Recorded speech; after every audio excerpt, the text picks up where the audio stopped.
check, mic check. Good morning, good morning. 1 second, 1 second.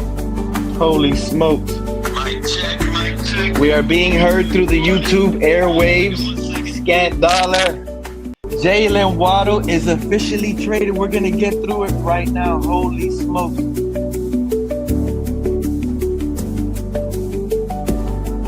Shout out to everybody tuning in. We are officially live. We are being heard. We are stopping this countdown.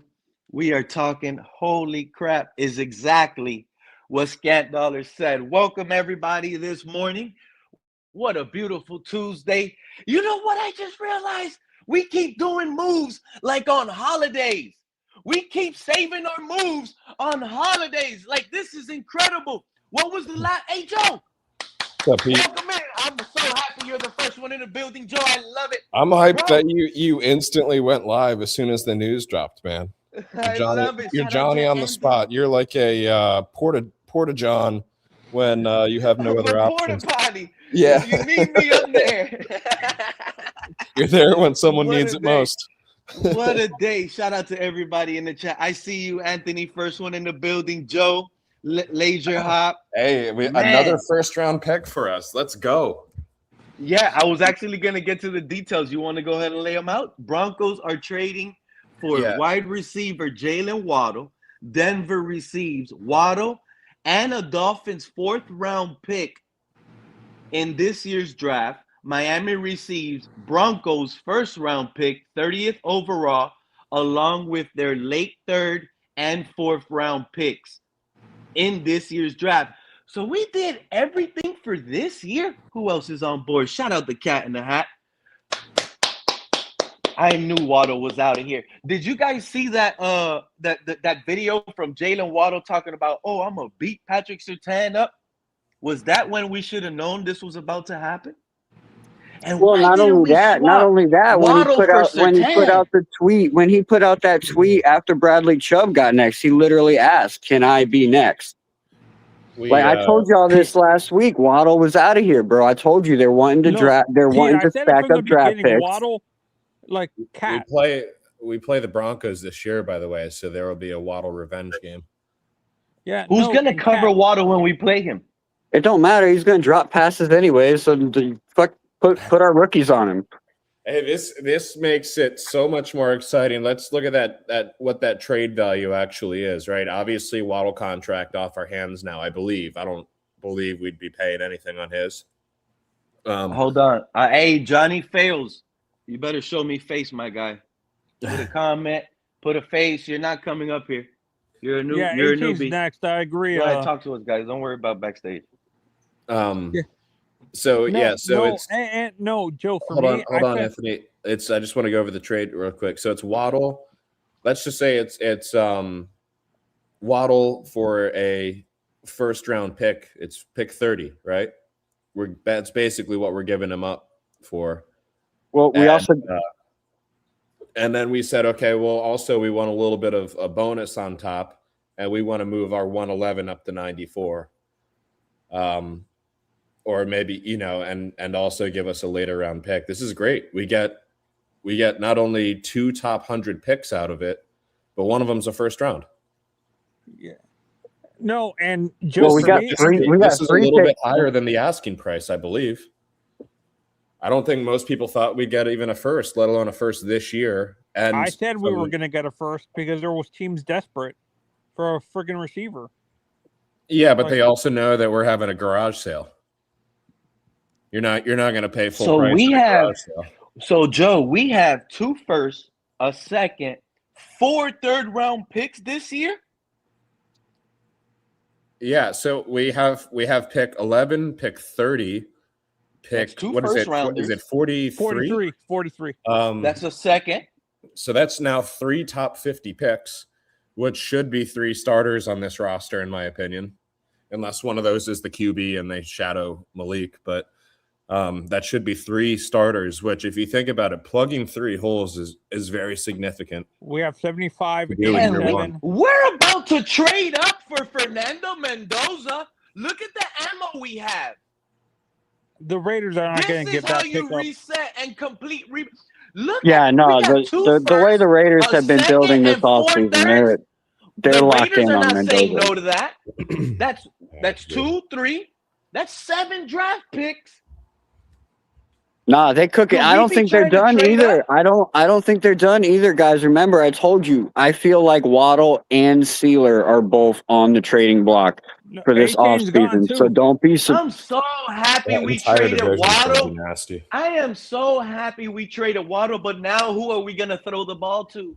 Well, that makes sense why they went and picked up Tutu Atwell and they got Jalen Tolbert. We also got Theo Weiss. Like we got guys. Plus, they probably plan on picking up a guy that's a day one starter in the draft. Maybe this is where they freed up so they can grab Carnell Tate or someone else, maybe with the 30th pick or somebody like that. Yeah, like Jordan Tyson, who might fall all the way down because of the injuries.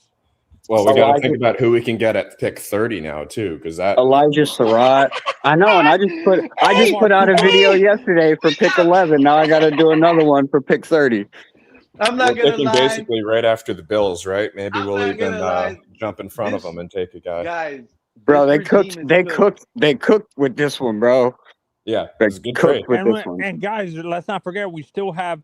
I think we're still going to trade Achane too. A lot of Waddle jerseys out there, though. People are going to be a little bit upset on the. I know you can't, and the ones where people turn the Tannehill jersey into Waddle jerseys. It's like, now what? But if we end up getting Carnell Tate, then they just change it into a Carnell Tate jersey.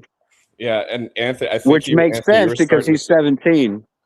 Anthony, you were starting to say this before. I think now the eyes go to Achane because like if they're willing to just ship out Waddle for a fucking bargain like that, that's not a bargain. This GM might be able to cook with an Achane trade. Yeah, no. I'll just put it that way. Joe, that to me, that's better than I expected. I thought at best we were going to get a second or a second. Sullivan gets his flowers already.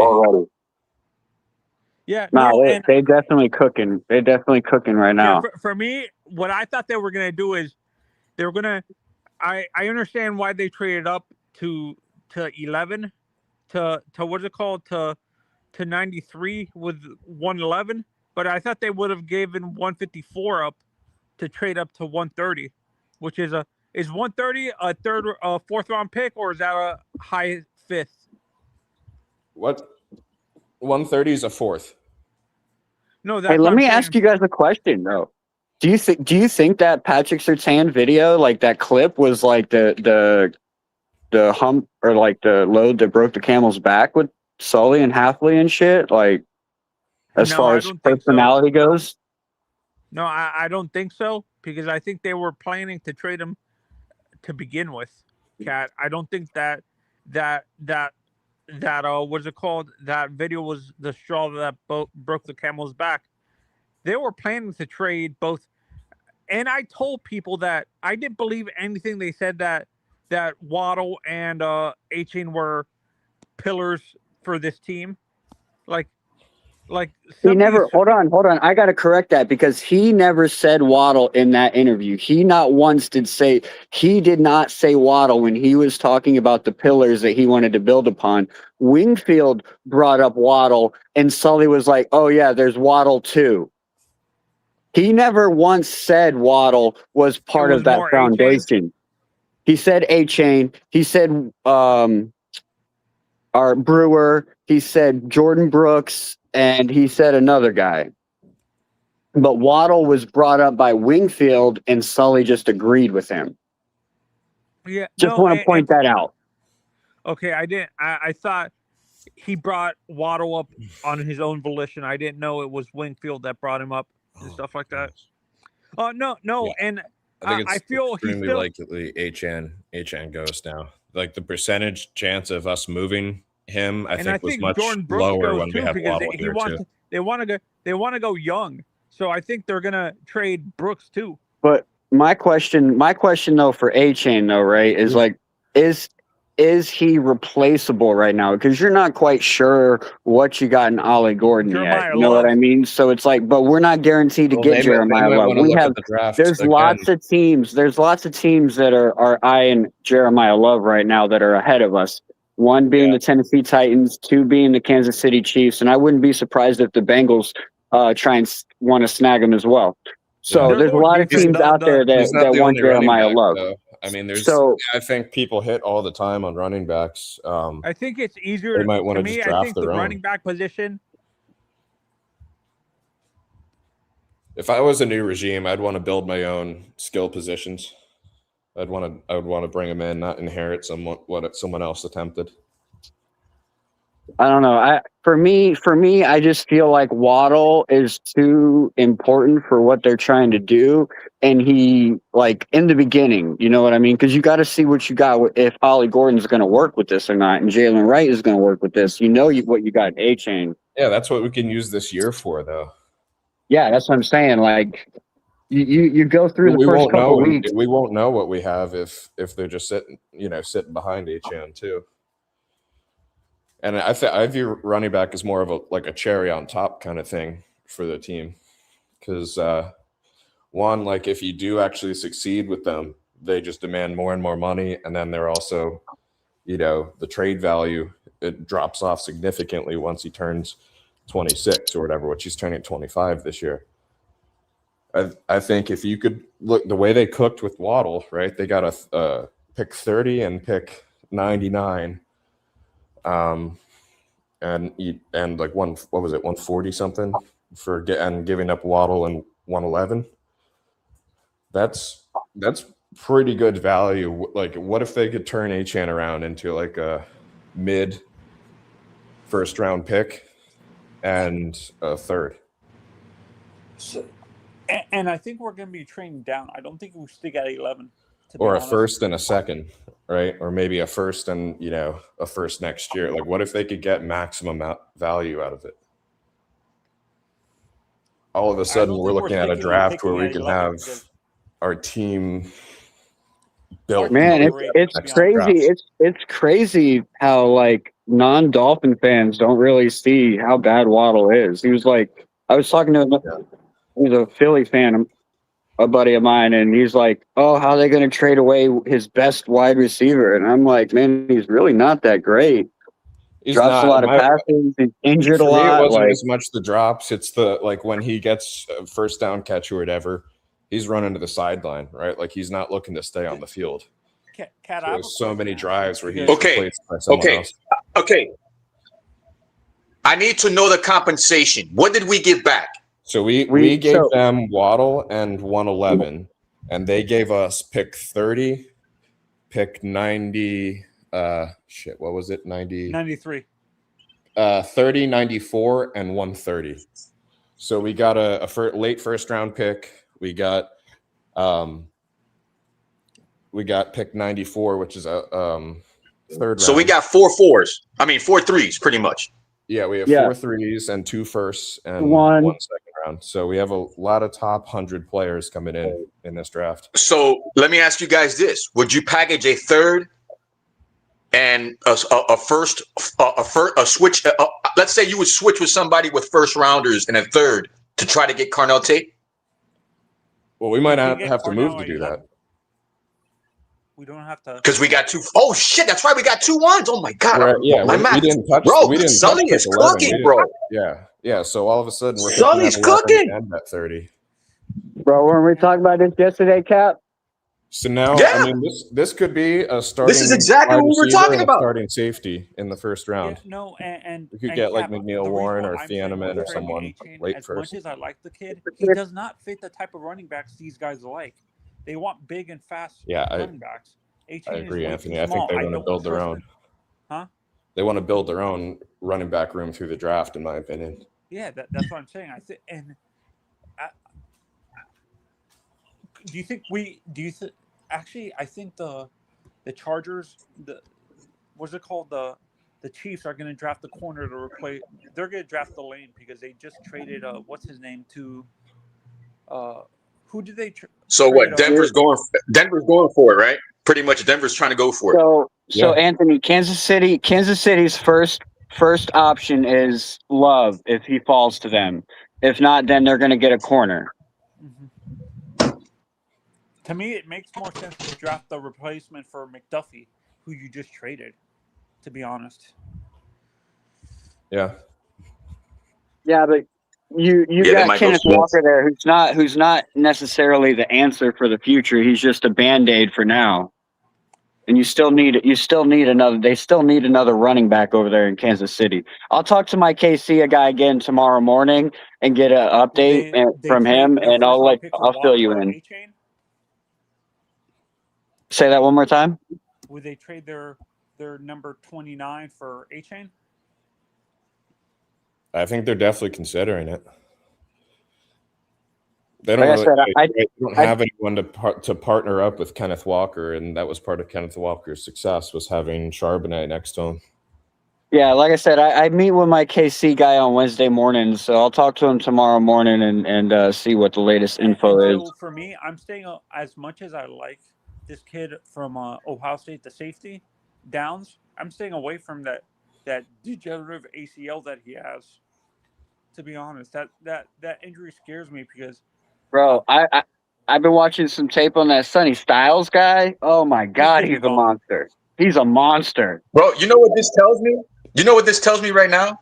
That interview that they had with Waddle the other day when he was at that boxing event and he was talking about beating the brakes off of Patrick Surtain.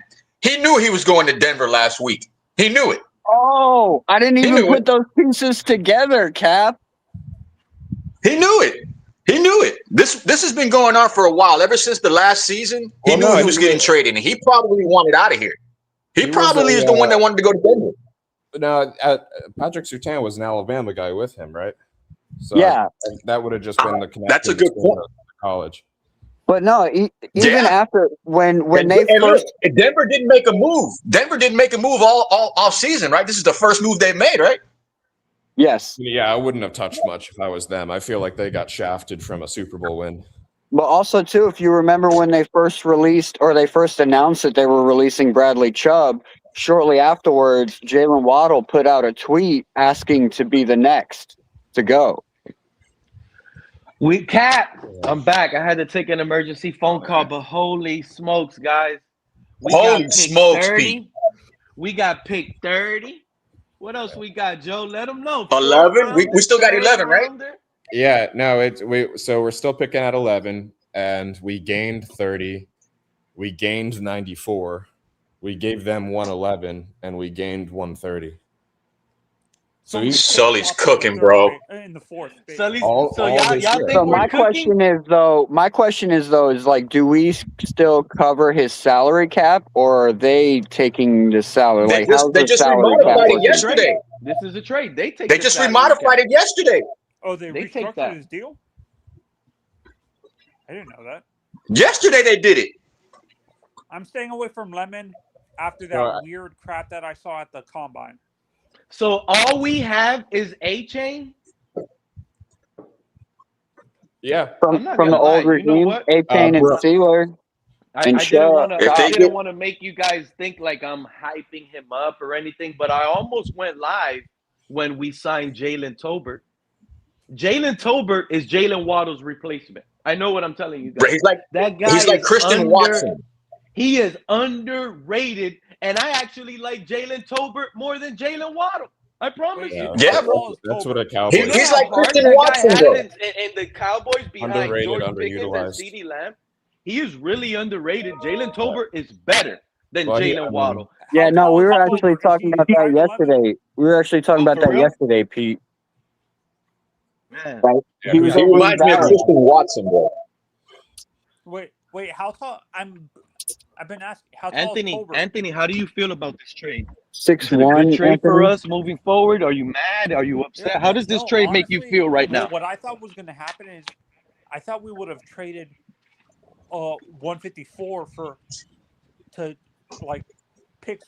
Give them 111 and 154 for 94 and 111 and stuff like that. So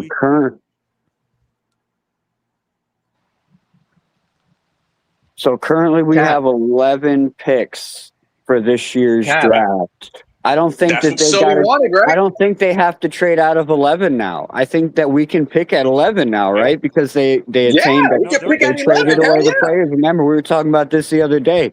Do we trade out of 11 to get those picks? No, I think they're going to trade away another player, and they're going to accumulate those picks without having to trade back from 11. So now who do we take at 11? That's the big question, right? Are we even going to take anyone at 11? No, we're going to now. This is why they traded away the players so that they can get them a good guy. Joe Tate or Sadiq at 11, and then a safety. Joe, Sadiq. Oh my God, Joe, I'm starting. Cap, I think we're going to trade up for the Cuban. Look at Mendoza's not. Bro, the Raiders. I'm sorry we're trading up for the Cuban. I'm sorry, Pete. I can't get on that. All the moves that the Raiders have made so far this offseason scream we're building to grab Mendoza, no matter what. And we wouldn't have anything to trade them in order to even get them. Willis. Give him Malik, bro. I guess. Give him Malik. Give him a first and a couple thirds, bro. Tom Brady will jump all over that. Man, you get Mendoza. Oh, my God, bro. You bring that Cuban to Miami, it's over, bro. Stephen Ross has to build a bigger stadium. You got to get linemen, though. You got to get more linemen, bro. I mean, we got one center. We got to get more linemen. Yeah, we need – well, no, we did. We got Salyer is probably going to end up starting at that right guard position. We also signed a guy yesterday from Tampa Bay, I think it was. Charlie Heck, yeah. Yeah, Charlie Heck. He's a good depth piece. He actually worked with Bobby Slowick in Houston in 2023 when Bobby Slowick was the offensive coordinator. Charlie Heck. So he already has experience. So you give me Maui and Tate in the first round, bro. Maui and Tate, bro. Oh, my God. So I think Sawyer's going to start, so I don't think there is desperate for that right guard this year.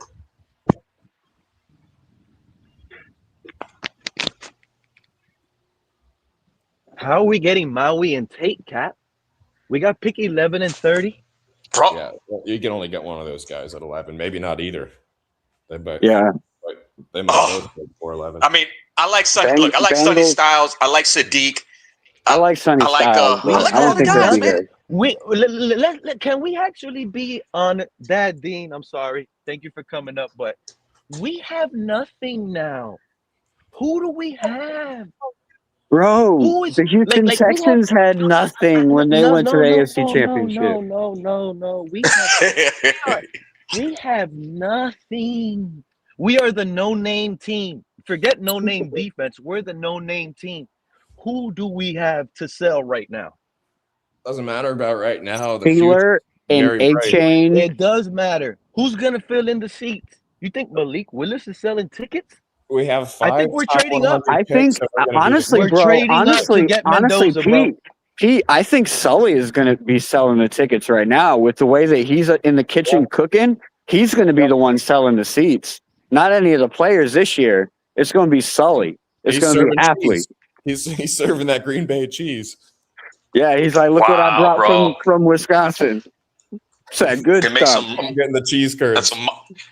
Bro, we're making some true, real mozzarella sticks, bro, with the cheese pool all the way, bro. It's going to be great. Yeah, this was a good haul, I think. I would have. Bro, 3 picks for one guy? We were talking about this yesterday, Cap, bro. We were literally talking. I literally was talking about this exact shit yesterday. Buffalo offered us a first because Buffalo offered Greer a first and a second, and we said no to that. And now we say yes to a first, a third, and a fourth. It was also timing too. That was last year when we had our interim GM when that was offered to us. Sully and Halfley. Yeah, Halfley and Sully weren't here at that time. Which brings up another point. Sullivan could cook again during the season before the trade deadline if we are, not competitive. Yeah, or if we are competitive, or if we are, we still make moves. If we are, like I said, if you see that Ollie Gordon and Jaylen Wright are coming out there and they're comfortable and able to efficiently run this offense to where that you can come off of Devon Achane now before trade deadline at a high value, and you're splitting all the backs to try and keep Devon Achane from getting injured. You know what I mean? Yes, Johnny Fails. Still cook. I'm sorry, Cat and a Hat. Johnny Fails. you were backstage. I didn't know you know football, and newcomers. I'm getting attacked a lot by porn. You got to cam up, Fails, bro. Yeah. Johnny Fails, with that take right there, you could come and welcome back up, man. You could come in. Appreciate you. At least he's talking football. Those other bots don't type at all, so I left him back there for a while. Shout out to Johnny Fails. My bad, bro. Mr. Pope. Dad Dean is back. Dad Dean, you can have the floor, my guy. I felt bad you left and you didn't get to say a word. How you feeling, my guy? Did you see what Jose put in the chat? 3 Corollas for a Ferrari. That's fucked. That's not a Ferrari. That's a car that's got a check engine light on every time you drive it. Yes. You're talking about Waddle, right? Yes, 100%. You got to fix his shocks every other 10,000 miles. That man stayed living. There it is. I'm going to be honest. I see people in the chat. Oh, my God. It's a tank year. How is this a tank year if we didn't even get no draft picks for next year? This trade makes no sense to sit here and say it's a tank year. This trade actually gave us draft picks for this year. That's better. That's better, yeah. Hey, what's going on, Pete, Joe, Cat and Hat, Dad Dean, Crazy Dolphin, Cap for life? How's it going, Mr. Paul? We were talking about this. You know, my son was just asking for a Jaylen Waddle jersey the other day. Yeah, this is the only. I'm not lying. My son was like, "Oh, I want a Jaylen Waddle jersey now. You want a Jaylen Waddle jersey? Now you can't get a Jaylen Waddle jersey, my boy." Yeah, Miss Finn. We have no what's going on, Mr. Puck? We have nothing. We have nobody. We can't even say confidently we can beat the Jets right now. Let me remind you of something, Pete. 2023, the Houston Texans go to the AFC Championship with an offense led by Bobby Slowick with a bunch of nobodies.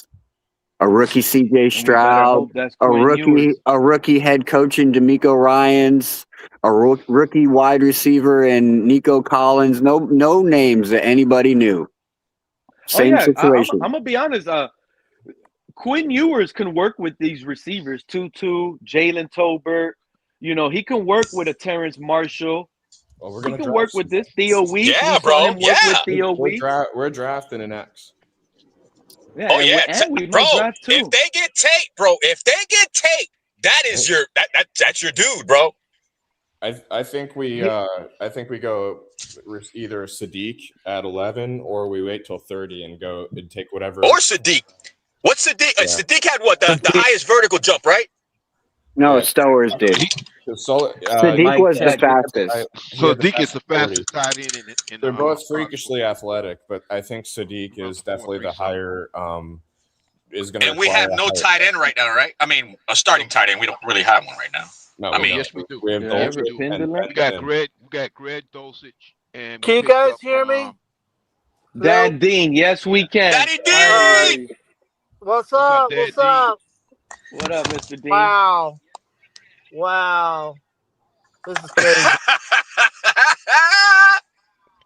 Are they bringing back Liam? Are they bringing back Liam? No, he's already gone. No, they might. They might. They might. They might. Guys, I forgot to send the link. Let's bring back Liam. Let's take this year. Please don't do that. Don't do that. Don't bring back. I haven't been upset with a single move yet from the. From the Daddy D, tank or contender? Which one? This has got to be a tank, man. I don't see him winning more than 4 or 5 games, but hopefully they're competitive. That's what I want to see. I want to see growth. I want to see them, work as a good young team, and then 2027 get the last pieces that we need, and I see a playoff win in 2027. I've shifted from tank to compete. I'm with you, Joe. The good thing about this, we're competing with young talent. Either way, but both ways will be happy. What up, Johnny? It's either gonna newcomer. It's either gonna skyrocket and get us a playoff win and surprise everybody, or it's going to be a tank year and we get 2027. But as long as I see some good young players with a bright future ahead of us, I agree with Waddle. I didn't want to get rid of Waddle, but he has some drop passes, injuries. He's just not the true number one. The haul that we got for him, especially for this year, is going to help. Achane too. And now that Waddle's gone, I think we should trade Achane. And if they do that, you're looking at a second or third, a first or second round pick. If you do that, I know. But they need Better to do be. that. But they Better It better be be a both. haul. It better be Don't like wait till next similar to season. Waddle. It better be a first, third, and a fourth. You That's the know only way what? I'll get rid of Achane. You know, I'm so happy and I'm kind of upset with this trade. But we need to go back to, remember we used to watch Jarvis Landry catch passes with one hand? It was a normal thing. We went from having a receiver that can catch passes with one hand to Waddle dropping passes and being praised as, oh, he's a 1A, 1B. Oh, that motherfucker wasn't even paying attention. No, this man dropped more passes than first downs, man. This seems like we fleeced the Broncos, but at the same time, I'm not happy with the compensation of this year's draft. I'm just not. Yeah. Well, from what I think we need to trade. I think we need to still accumulate draft capital for next year's draft. Yes. Where's that at? Yes. We got too many picks this year. Guys, I wish they would have got listen to a this. third We got and a fourth 11 this year and I'm a like first next year. Third and a Guys, we fourth have this two year and a firsts first this year. next year. We have 2 firsts Well, this to year. me, it looks we like got a second to this me, year. We got 4 third-round draft picks this year. How are We we can get gonna back in pay the all second. these draft picks? No, we How can are get back gonna in the pay all these second. draft picks? No, you're right. You're absolutely right, bro. This is a play. This is a play for something else. I think we're going heavy lineman, bro, to protect Achane, bro. I think they're going to extend Achane, go heavy on the run game, and go heavy on the defense in the draft. Yeah, that's what I was thinking. We're going to go heavy on defense this year. I think we'll make another trade today. Yeah. Like Pete said, we got too many contracts. I think that's why Sully wanted what he wanted to do, bro. Because somebody's getting dealt. Hot take. Steelers the Sully next means to go. business. He don't want these little small, I think fragile so too. receivers. Yeah, but you're not going to Steelers get the much next for one to Steelers. go. You won't get much for him, though. You probably get like maybe a 5th round pick for him, maybe a 4th. Guys, for Sealer, let's give a big shout out to let's give a shout out to Johnny. I think we can get more than that. Johnny, he's got a pretty good resume. Johnny, he's got a pretty good resume. He has a good resume, Cat. But the thing is, he's sort of on the other side where how should I put it? He's slowly declining. Johnny, you got a mic check. His first time up there. Tell us how you feel. What's your thoughts, Johnny? Yeah, we can hear you, Johnny. At first, I kind of hated the trade, but then looking back the season that Waddle had, I'm like, all these drops, like moving forward, like how can we like build our future around, you know?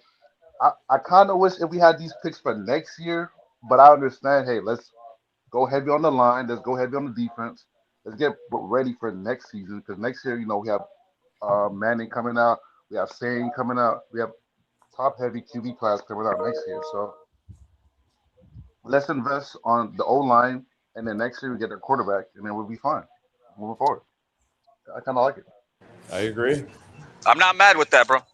No, Hey, listen, I said it earlier because what they're doing, like I said, they're building for the future. So that's why I said when it comes down to this season coming up and the next season, these are seasons where, to me, I'm observing and taking notes. I'm looking at the players we brought in, the players we still have, players that we're gonna bring in during the draft, and just awesome. Like I said, just awesome. So next season, pretty much the same thing because now you got the best draft pick for a quarterback and what have you, and see what happens. So, I'm happy regardless of what the season's gonna be like. If we go to the playoffs or Super Bowl, oh man, I accept that. Oh my I'm God. We better not draft a quarterback. And what if we draft Ty Simpson at 11? No, we're not drafting Simpson. Hey, Pete, I posted a. I'm not sure if What's you're on up, Twitter, Anthony? dude. I just posted a what is it called? A mock draft after this trade. I want everybody's reactions to it. I'm not sure if you can go on Twitter right now. What site Anthony, we'll do get you right back use that with you, already Anthony. has that? PFN. Dan Dean, go ahead, man. Hey, man, Speak your yeah, last words. I I appreciate had you to come coming on board here real quick to say my thoughts, but I think this was the right move. I agree with Cap for life about Tolbert. I think Tolbert is that guy for right now, unless we draft somebody during this year. I only wish that we got a third and fourth this year and a first next year for Waddle. Again, if we get a first and third round pick for next year's draft for Achane by the trade deadline, play him the first part of the season, see how things go, and maybe do that. But Sealer is definitely out. I He's the think Brooks next is one to gone go. I too. agree. Dean, do you agree? Who? Do what? Do you think? Because I think we can draft linebackers in this draft to replace Brooks? Jordan Brooks. I think he's on. Everybody's on the table now. Now that they got Waddle, everybody's on the table now. I don't know No, about Brooks that. is staying. If Brooks you is talking about staying. inside linebacker, I hope so. no. Here's the thing with the inside linebacker position. Let's be honest. We haven't had no good inside linebackers in a while. We got Brooks, we got Dotson. I don't know who else behind them, but this is the best inside linebacker roster we had No, in a but while. the inside. I can tell you this now. Jordan Brooks is going to be the Guys, real captain of quick. that defense next year. Exactly, Cat. Let me wrap Crazy it up real Dolphin, but I quick, guys. disagree with you. The inside linebacker class in this draft is pretty good. You can draft an Aiden Fisher or Lander Barton to replace Jordan Brooks. Yeah, Let me wrap this up real quick, guys. I can get back to work. Go ahead, Dad Dean. All right. So, as we seen, they went ahead and got Tolbert, and as we seen that we got Malik Willis after the Tua. They're what they're doing in the off season. They're telling us what they're going to get rid of. So if they pick up a defensive lineman here in the next few couple days, we know that they're going to get rid of Sealer. Yeah, I've already been saying they're going to get rid of Sealer for a minute. Yeah. He was the next Well, we pick. did pick up didn't we pick up a defense? Dad, didn't we pick up a defensive lineman, Beal from the 49ers? There we go. See? Yeah. Dean, Hey, I think Chop is gone too. I believe Chop is gone because he really no, you guys want everybody gone. Y'all want everything gone. Y'all want 100 draft picks. Y'all want to own the top 100 picks. We got to wait and see on Chop. I'm not too sure about that. No. I highly doubt. The only trade I see next being taken place, honestly, I don't see another player being moved. I don't. I see us. It's shocking as it might sound, Dad. I think we're going to trade up to the number 1 pick with the Raiders. I really believe it. No, Pete, I don't think so. The Raiders are steadfast. Brady's one more thing, guys. Cap for Life and myself are doing fantasy football, fantasy money ballers during the season. We're going to start back up here in a couple months, so keep an eye out. With all these changes going on. We might even start a little bit earlier, right after the draft, to get the show back going on, Miss Finn show. So stay tuned to Fantasy Moneyball Season 2. All right, guys, take it easy. All right, Dan Dean. Y'all take care. God bless. Enjoy the rest of your shift, Dan Dean. Have a good day. All right. Happy St. Patrick's Day to everybody. Hey, when we get some green beer. Time to celebrate. Yes, sir. Not in this weather. It's so cold out here right now. What's going on? Why is it cold in Florida? You mentioned we picked up a defensive player. We did pick up Robert Beal Jr. Who else? I think we picked up 2 of them, if I'm not mistaken. This is incredible. But then we got the 2 edges that we picked up. Josh Uche. Who else? But right now, that's about it. We can really trade Malik Willis and this draft capital to the Raiders for that number 1 pick. Stephen Ross has to find a jersey seller. There's none. Every team has it. Every team has. The Raiders still have Max Crosby. Who do we have that's a jersey seller? Who? I'm asking y'all because we're the fans. Devon Achane. Who are? Oh, y'all want Achane jerseys now? So now the running back that y'all call the smallest back that can get hurt with any tackle, y'all want his jersey.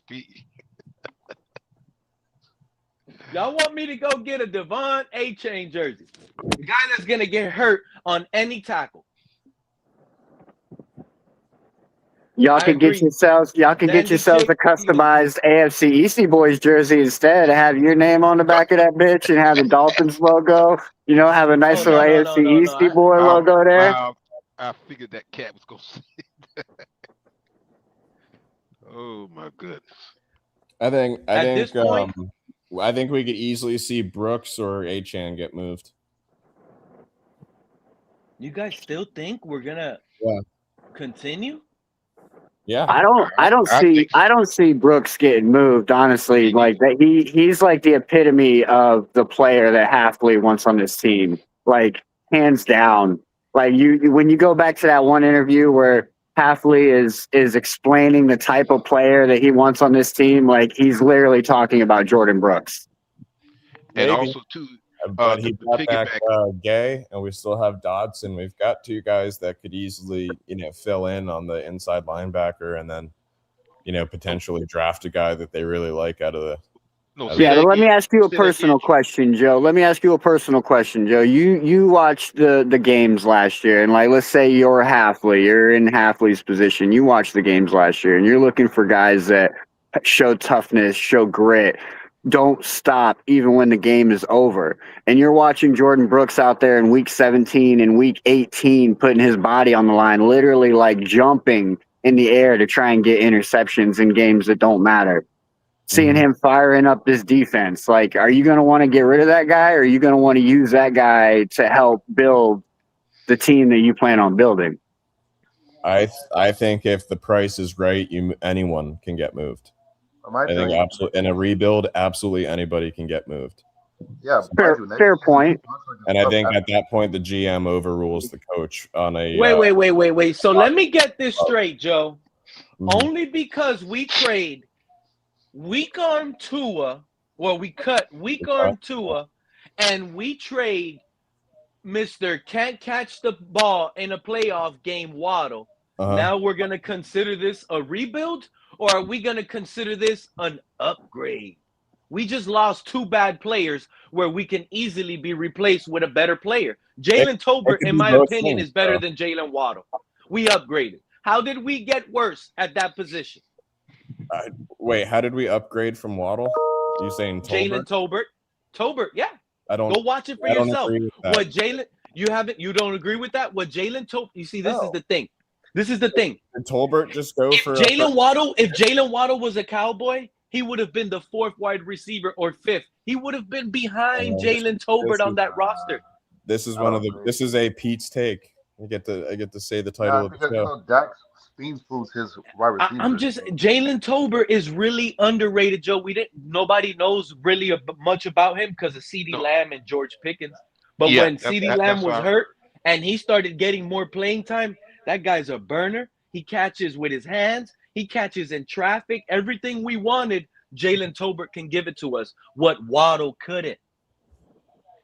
Yeah, I hear what you're saying. I don't hear what Pete's saying at all. I think that's wild.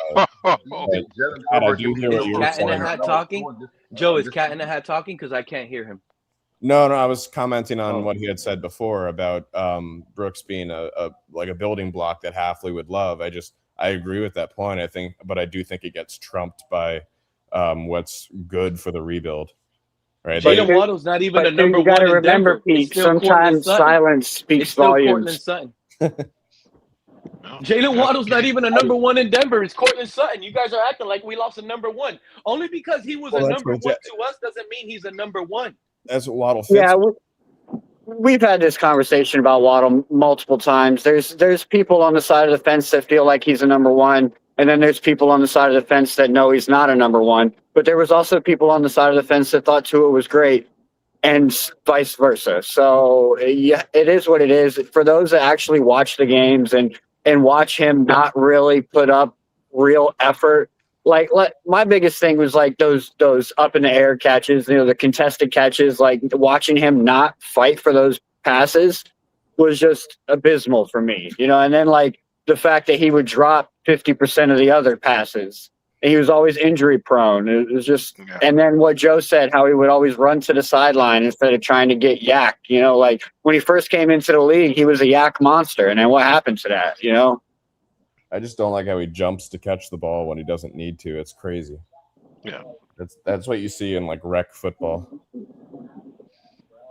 So who do we draft with this 11 pick though? Like, where do we go from here? I'm confused. I'm gonna tell you the truth. I would actually look at safety myself. Look at what?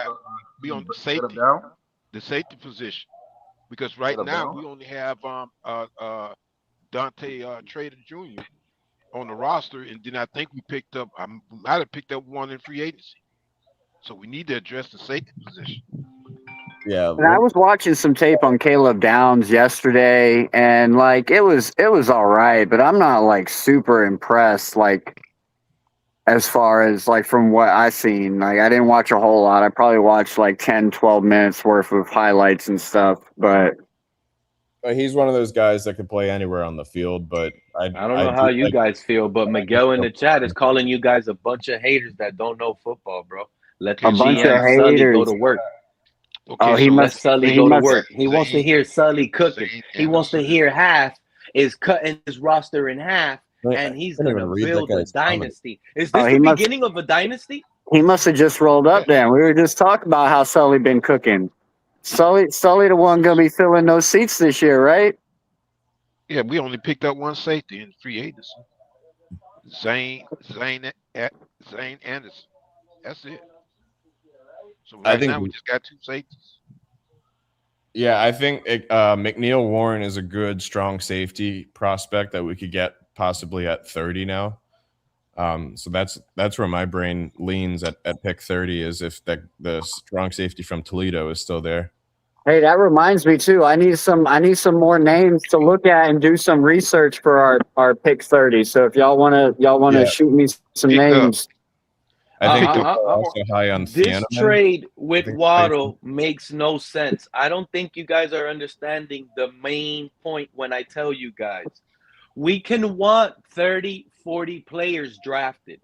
Number one, we're one of the worst salary cap teams. So now we got even more first rounders. That's more there's something there. The water looks murky in Miami. It looks really murky. It's cloudy. And I know why. Call me crazy. But I think we're going after the Cuban Missile, Fernando Mendoza. I do believe that. We're not going to draft these 50 players you guys are thinking. I don't believe Wouldn't the Waddle trade, wouldn't the Waddle trade give us salary cap right now?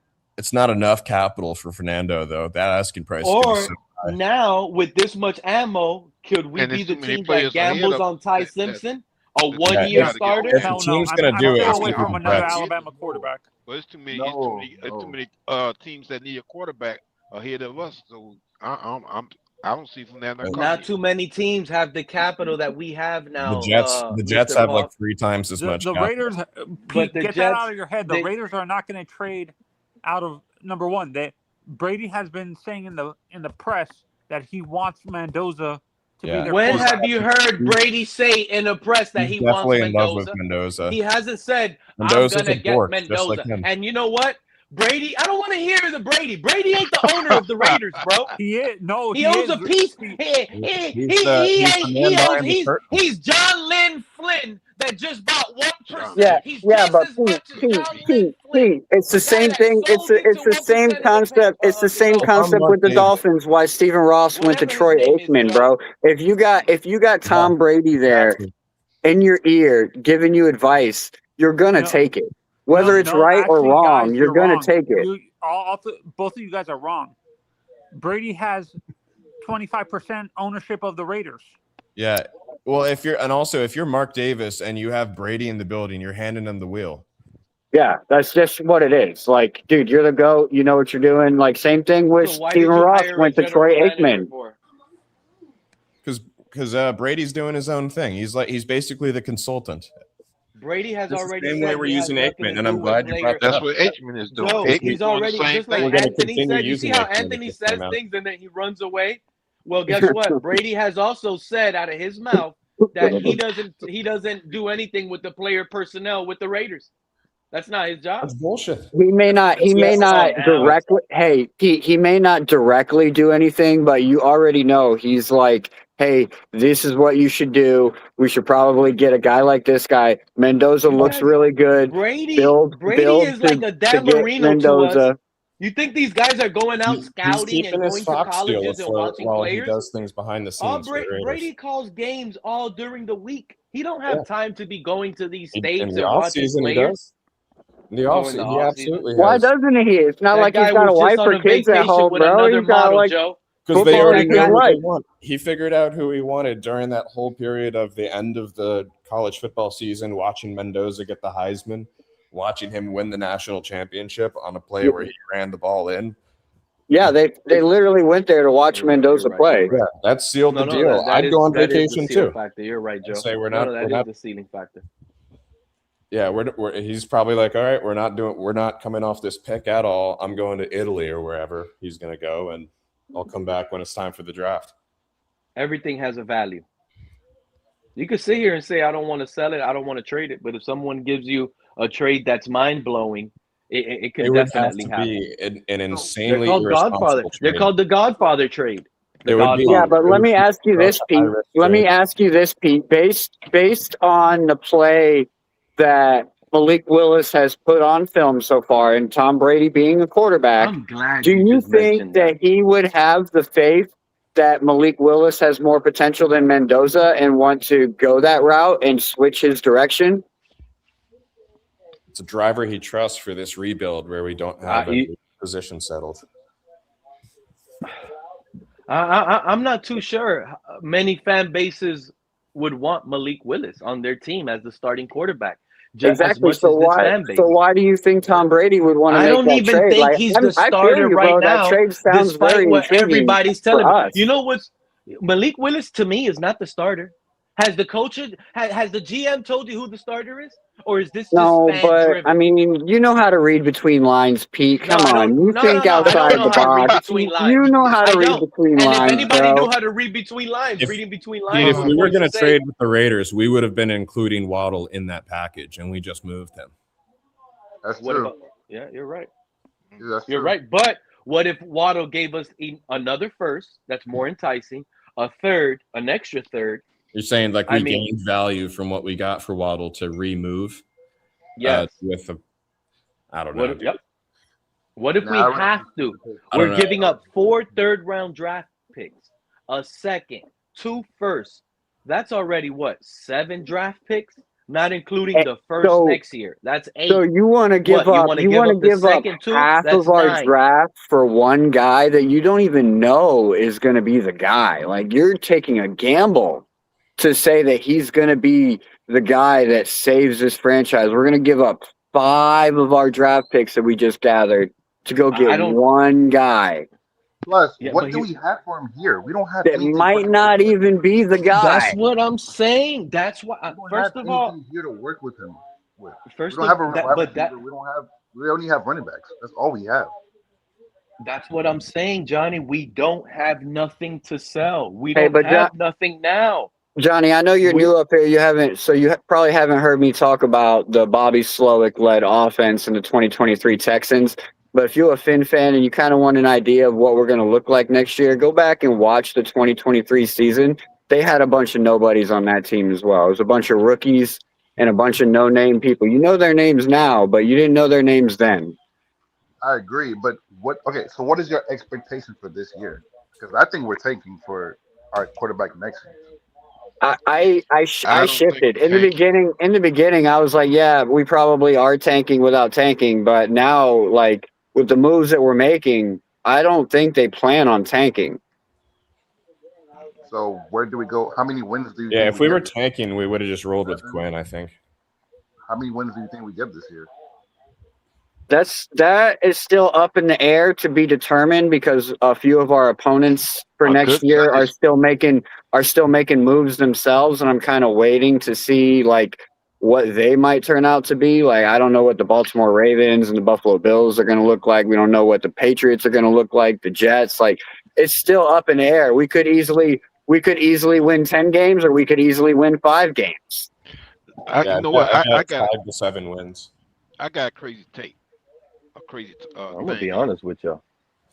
5 wins still gets us QB, by the way. What if the Dolphins go ahead and trade Achane and try to get Jeremiah Love in the draft?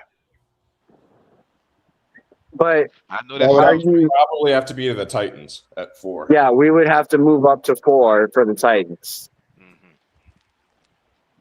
Yep. I'm just throwing it out there.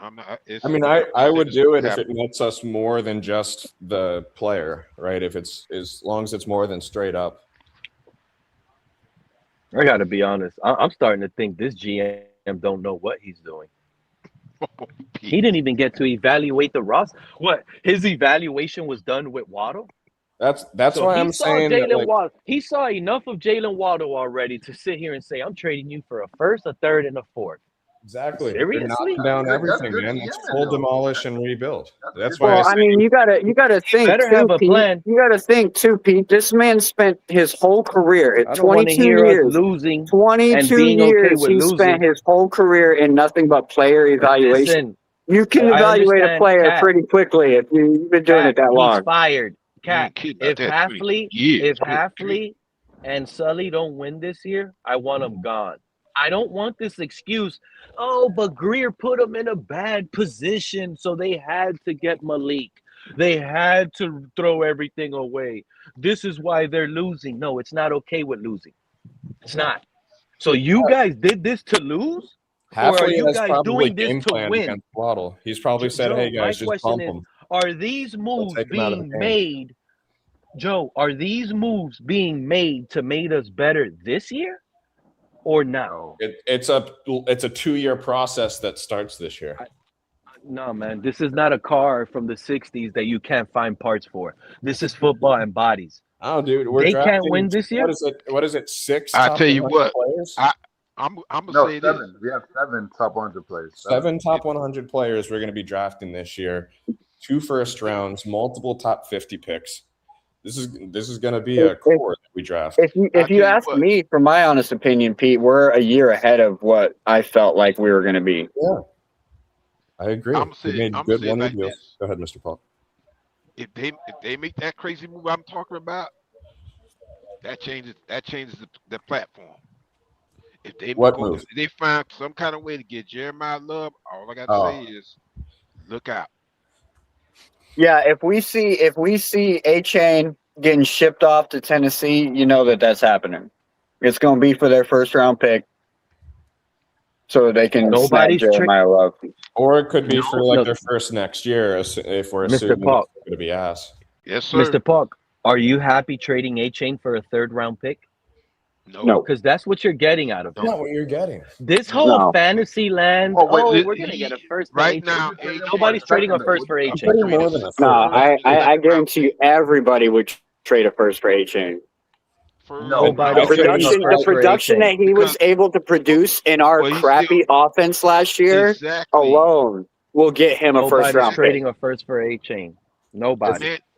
If Waddle went for a first, Achane's definitely going for a first. Bro, Achane was a top 5 running back in a bottom 30 offense.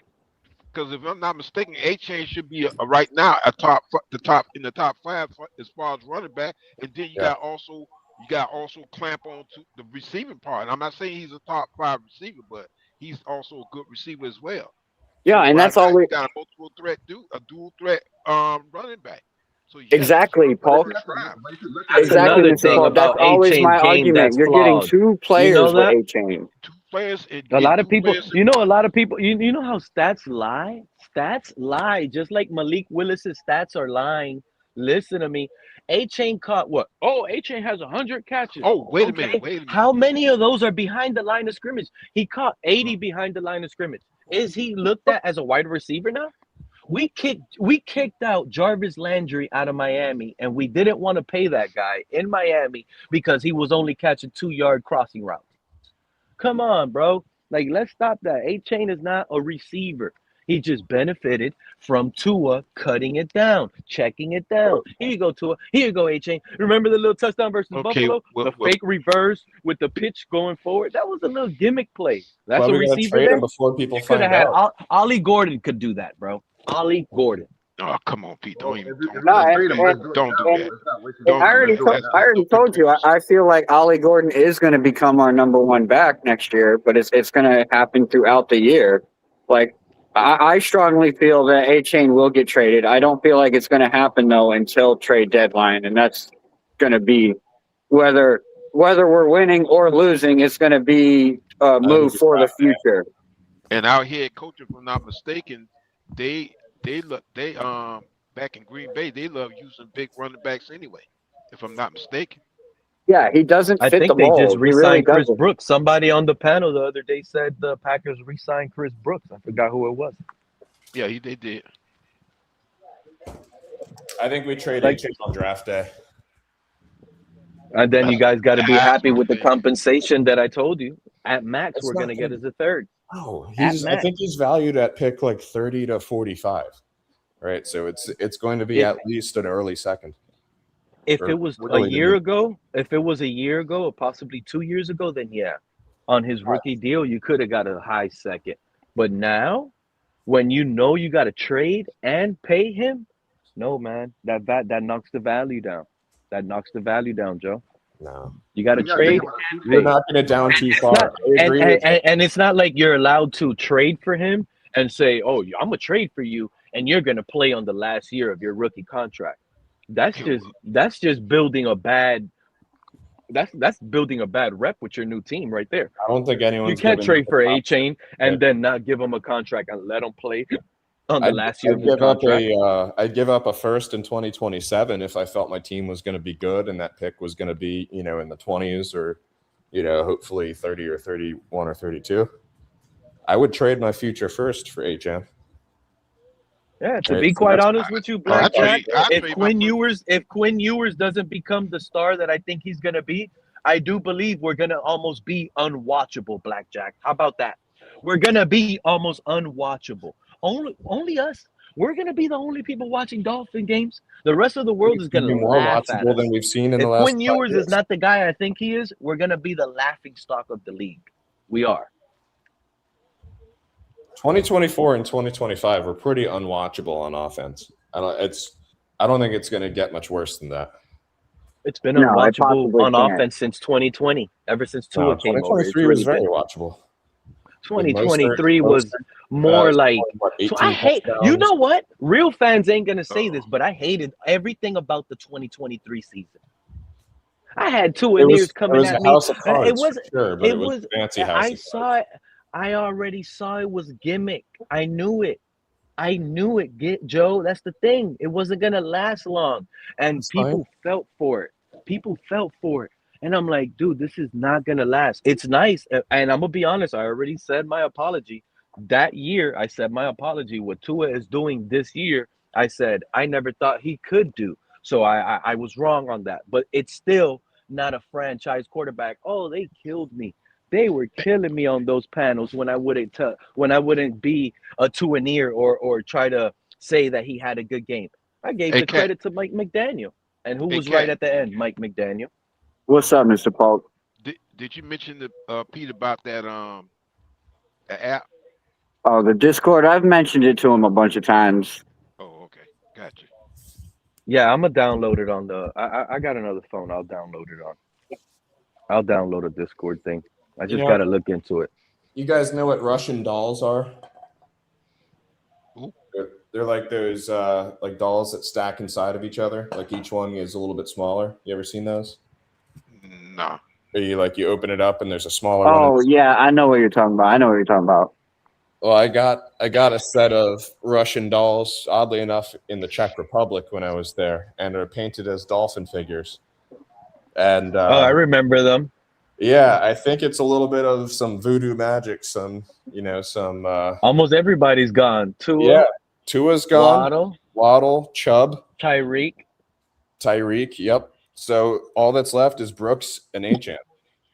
Oh, it was Brooks. Sealer. You had a Brooks and Achane? Yeah. And C. There was no Sealer in this Russian doll set. Oh, okay. That's why I think Sealer was safe to stay. First for Brooks, are you taking it? Offers what? If somebody offers you a first for Brooks, are you taking it? Oh, I don't think he's going for a first, so I would in a heartbeat. Yeah. Let me hear what some of you actually think Brooks will be traded for. That is about to drive me crazy. Well, he's coming off. What do you think he's worth? Tackles, right? Yeah. He's how old? 28. And he was a captain, so he's got a lot of value. I mean, as Kat brought up before, like he's definitely looked at as a dog. So I think the value is high. I don't know about a first round pick this year, maybe a future first, or I'd say a high second or early second, I should say. Oh my goodness. You'll be lucky to get a fifth rounder for Jordan Brooks, guys. Let me ask you guys. Just cooked with Waddle. Yeah, but Waddle is more of an explosive trade. Waddle is more of an exciting name. You know what I mean? You should call him Jaylen Waddle because he can't catch. Yeah, but Waddle has some jersey selling to his name, not Jordan Brooks. Yeah, he's got the Penguin. Jordan Brooks. But he stopped using the Penguin, man. Yeah, because the Penguin died. The Penguin died. They think the Penguin died in Denver, but really he'll be on the sideline when it starts getting cold. Fred, I know you excited today. The guy that hated on Skylar Thompson is traded out of here, bro. How we feeling today? Fred never looks at the title. You got to tell him what's going on. Yeah, man, that's right, man. Right. Jaylen Waddle traded to the Broncos. We got a first, we got a third, and we got a fourth round pick. A first, a third, and a fourth. All this year. All this year. I love it. Yep. You I love that, bro. Yeah, bro. I love that. Waddle out of here. That's right. Get him out of here. Does that make us better now or what? I don't want to speculate on that. Because I already told the fan base, Jalen Tolbert to me is an upgrade over Jaylen Waddle. The free agent we just signed, Jalen Tolbert, he's an upgrade over Jaylen Waddle. And Shout out to I don't know who this guy backstage is. Nick. I wouldn't argue with you, Pete, on that. I don't know who Nick is. Nick, get in the chat. Give us a good comment, and I might be able to let you up. Show me your face right now. You don't have to show face, but if you want to come up, I don't know that name. I'm sorry, man. Sorry. Newbies, I got to put you guys through some. Johnny's a newbie. He put a good comment in the chat. He's right up with us. What was that, Nick? That put something in the chat? It's Tri-State. Oh, look who it is. What up, PD? What's up, man? What's going on, dude? I've been getting botted by porn bots left and right, like you couldn't believe, man. I gotta be like a team. I don't blame you, brother. I don't blame you. Colors in the building. How you doing, bro? How you doing? How's everything? How's the family? First and foremost. Good, man. And I hope likewise for everybody here on stage with us and in the chat as well. But I'm gonna be honest, Tri-State, you're probably here because you see Jaylen Waddle traded to the Broncos, and you think the Broncos. Well, I'm gonna tell you, this Dolphin fan right now is not really excited, and I'm really confused. I'm really confused. Not only did we trade Jaylen Waddle, but we traded him for draft capital on a year where it's a bad draft. Hold on. Hold on. No. Let me Pete, please, if I may, kind sir. And what I want to start my preface by saying this. What I'm about to say, I'm saying with 100% conviction. I mean zero sarcasm. I absolutely love what you guys are doing. Let me tell you why. Let me tell you why. You're blowing it up and rebuilding it the right way. You have 2 picks in the first round right now. You have 11 and 30. You have pick 43 in the second round, and you have 4 third rounders. No, you have 4. You have 75, 87, 90, and 94. I know this draft isn't super top heavy, but what it is super deep in talent. It's deep at safety. It's deep at linebacker. It's deep at offensive line. It's deep at wide receiver. You can make some really good plays. And to be honest, I wouldn't be surprised. I may get jumped for saying this. I genuinely believe you guys are going to trade Achane next. Yes. I genuinely think you guys are going to trade You ain't gonna Achane get jumped next. by nobody for saying that, bro. You ain't gonna get jumped by nobody from saying that because I'll get your back if you do, bro. I genuinely believe you can get like a mid-second rounder for Achane. There's some reports that Seattle may be looking into Achane, and if you can get their 32nd pick, I mean, fucking do it. This is why I came up, because I'm not going to let Pete get away with saying that Achane only makes catches in the backfield, bro. Achane mosses people, Pete. You know it. I know it. Everybody knows it. And if Waddle, if we got a first round for Waddle, we should get 2 for Achane. It's tough. I feel what you're saying as far as I get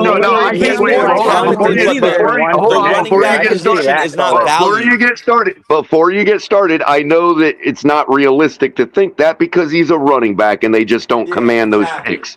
I'm simply saying that pure talent, if we're just pipe dreaming, we should get 2 first if we got 1 for Waddle.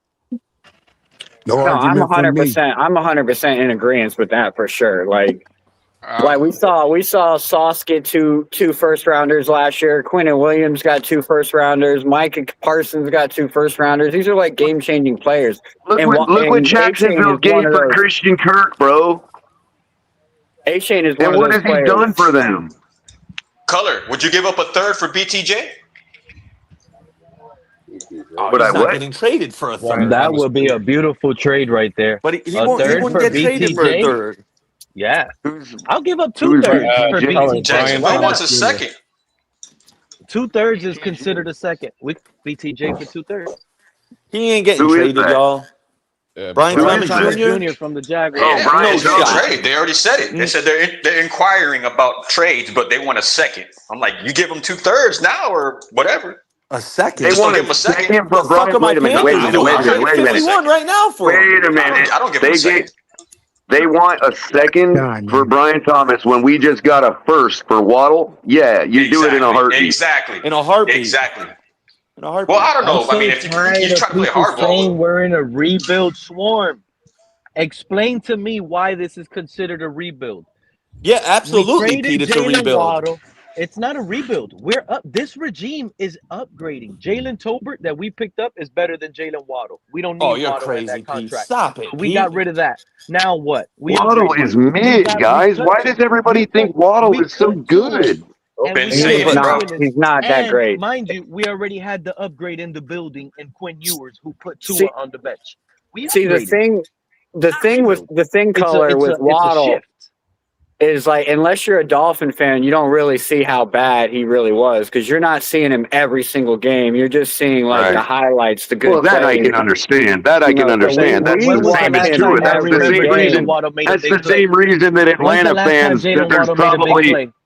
Well, that's the same reason that half of Atlanta fans think they got a gem with Tua. So, I mean, that's we joke about it, but Tua has the opportunity to go to the playoffs over there in Atlanta with 8 wins. He could have more wins than the Dolphins next year because he's in such a crappy division. Oh, okay. That's a good point. I don't think rebuild. Now, only because you're losing famous players doesn't necessarily mean you're rebuilding. Dude, you're about to draft Jordan Tyson at 11. Be happy. He's better than Jaylen. No way, bro. We're gonna get a Tate or Sadiq. So the Denver Broncos have already rebuilt. The Denver Broncos have already, quote unquote, rebuilt their team 3 times. I'm trying to convince Red that they're doing. They're doing a good job. Let me finish, please. I was just trying to give them credit. They're like, nah, we ain't rebuilding. Let me finish, please. Sure seems like it, brother. Let me finish, please. I mean, I think Miami won the trade. I think it benefits both teams.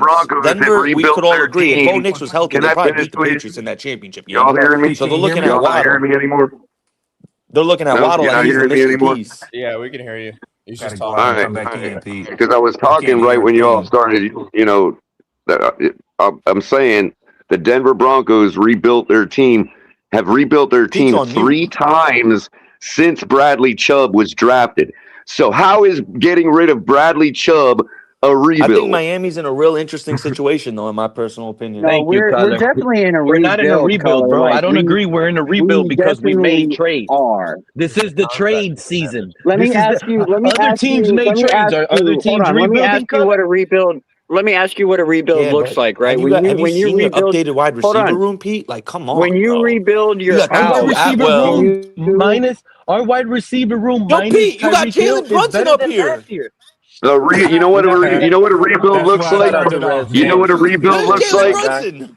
Hey, we You got know what a rebuild Tua looks made like? it in the A building. You got everybody rebuild please looks like donate y'all dropping. to a jersey to Red Swarm. Send them to me. Rebuild looks like I'll pick dropping up the 70 tab. points. Hey, A Pete, rebuild listen. looks like when you training. get 70 points dropped on you. That's what a rebuild looks like. Hey, Color, let me say this real quick, Tell me man. how I'm good in this contract a says. That training was a here good at work, contract. and I'm on a lunch break, so I probably got about 4 or 5 minutes. But Pete, I just wanted to say this real quick, man. I know some of you guys, don't like the terminology, and I get that. And some of you won't admit that things are bad in Miami. But around the league, the feeling is you release Tua, you don't have any of your starting wide receivers from last year, Waddle or Tariq. Achane is still there, but some of your top defenders, the edge rusher that you guys had, are gone. Your cornerstone pieces are gone, Pete. That's a rebuild. And it's not a bad term. You know what a rebuild is?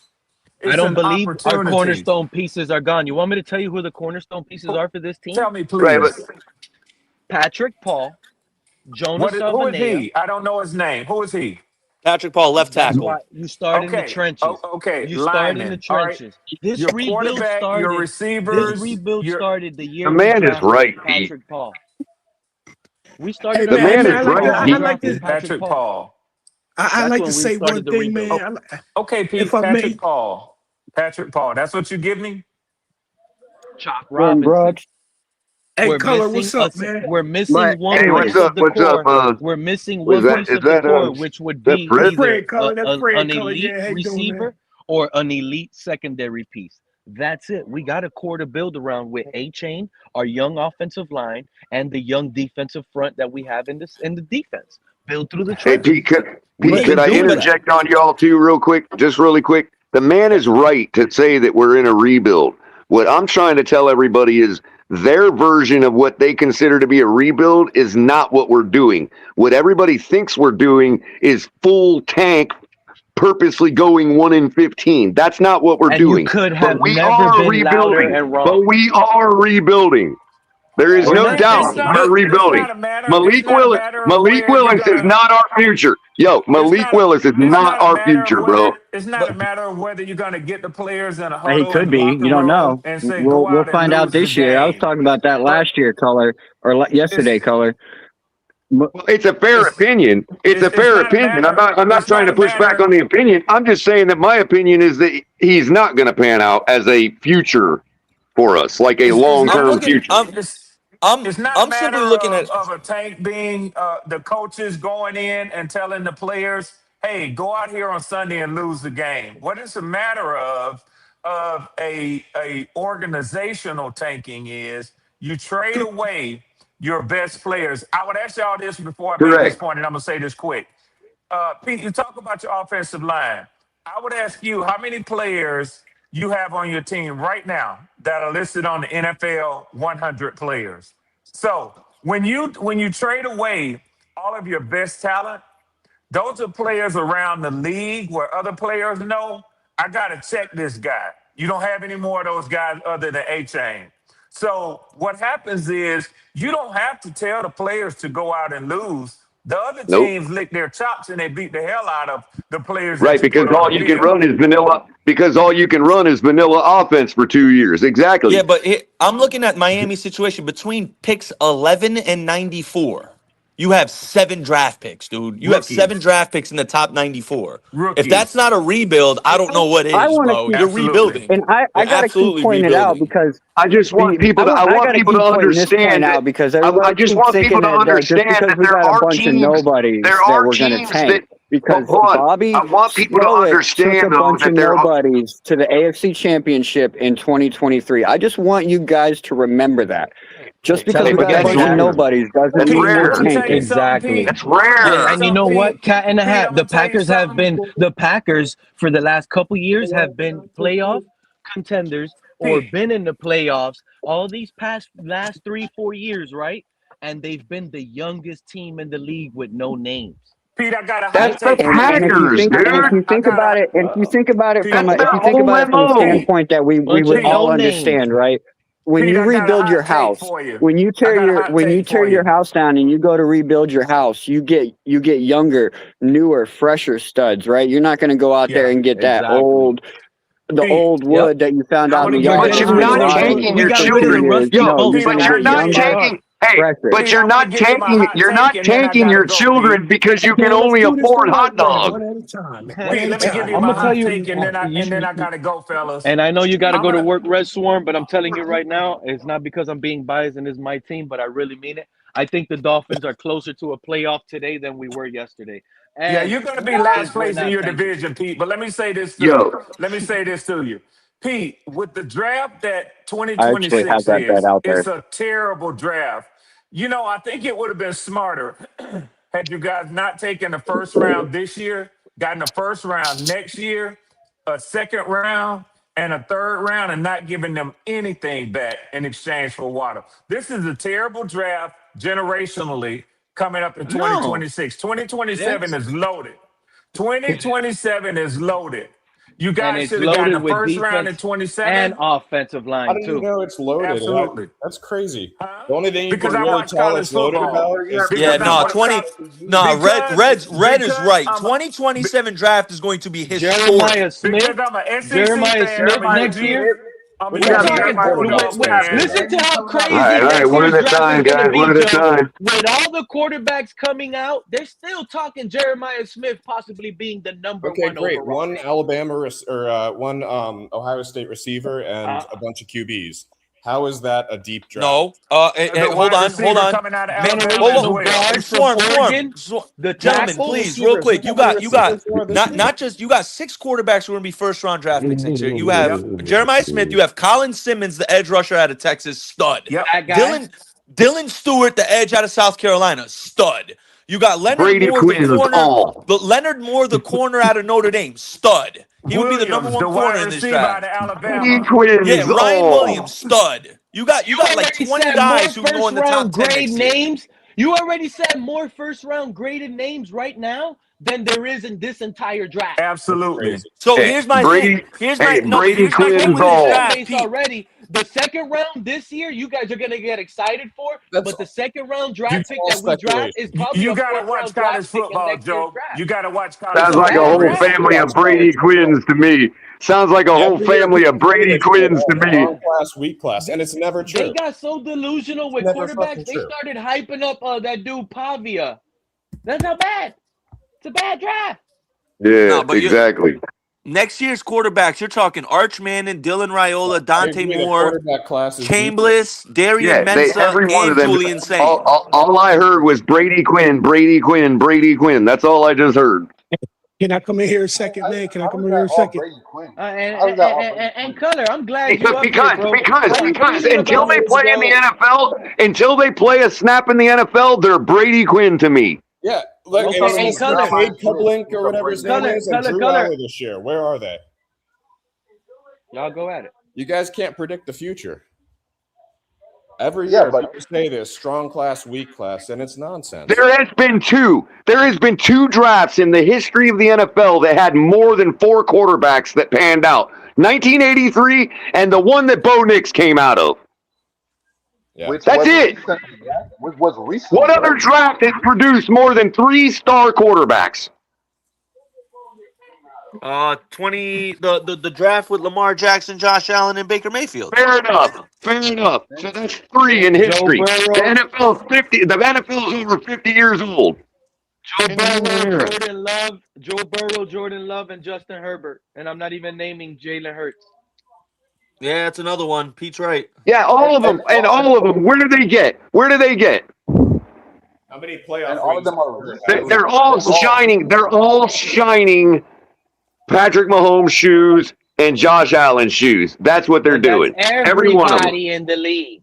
That's everybody. That's not. Yeah, exactly. That's my point. That's my point. That's exactly my point. Everybody else just lives in it. They are all Brady Quinn until they play a snap in the NFL to me. Exactly. But you know what the best thing is now, Fred, Color? Shout out to Fred for coming back up.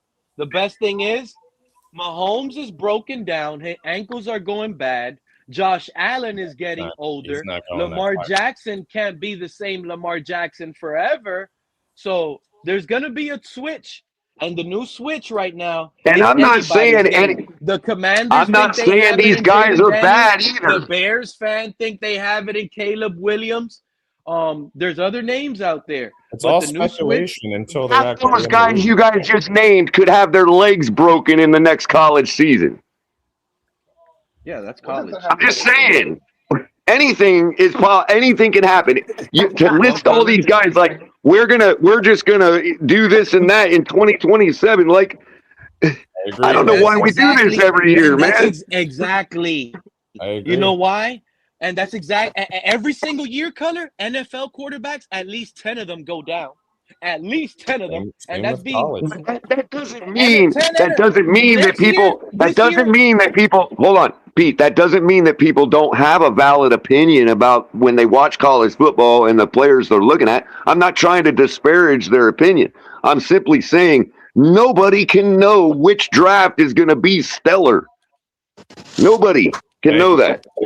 That's why we watch the college games. When you don't have generational talent, and there's been years where everybody said that same thing, and there was nothing but garbage in the draft. That's all I'm saying. Especially 2 years out. We didn't even have the 26th draft yet, but everyone seems to know what the 27th. I'm just saying, there's draft classes that are so good. You got guys getting overlooked like Justin Jefferson. Yeah, that's the 2020. Right. You see what I'm saying? Hindsight's different. Hindsight is different. Nobody could imagine Achane. There's no Justin Jefferson hiding in the late round right now in this class. It'll pop out. There's no needle in the haystack. If you're good, you're standing out. If you're bad, and it turns out, that the Giants were spot on for taking a running back first overall. Like who knew? But here's the funny thing about business and football. You could be good in a bad system in the NFL and not get playing time. You could be a 4th rounder and land in the perfect system in the NFL and get a lot of playing time. That's a fact.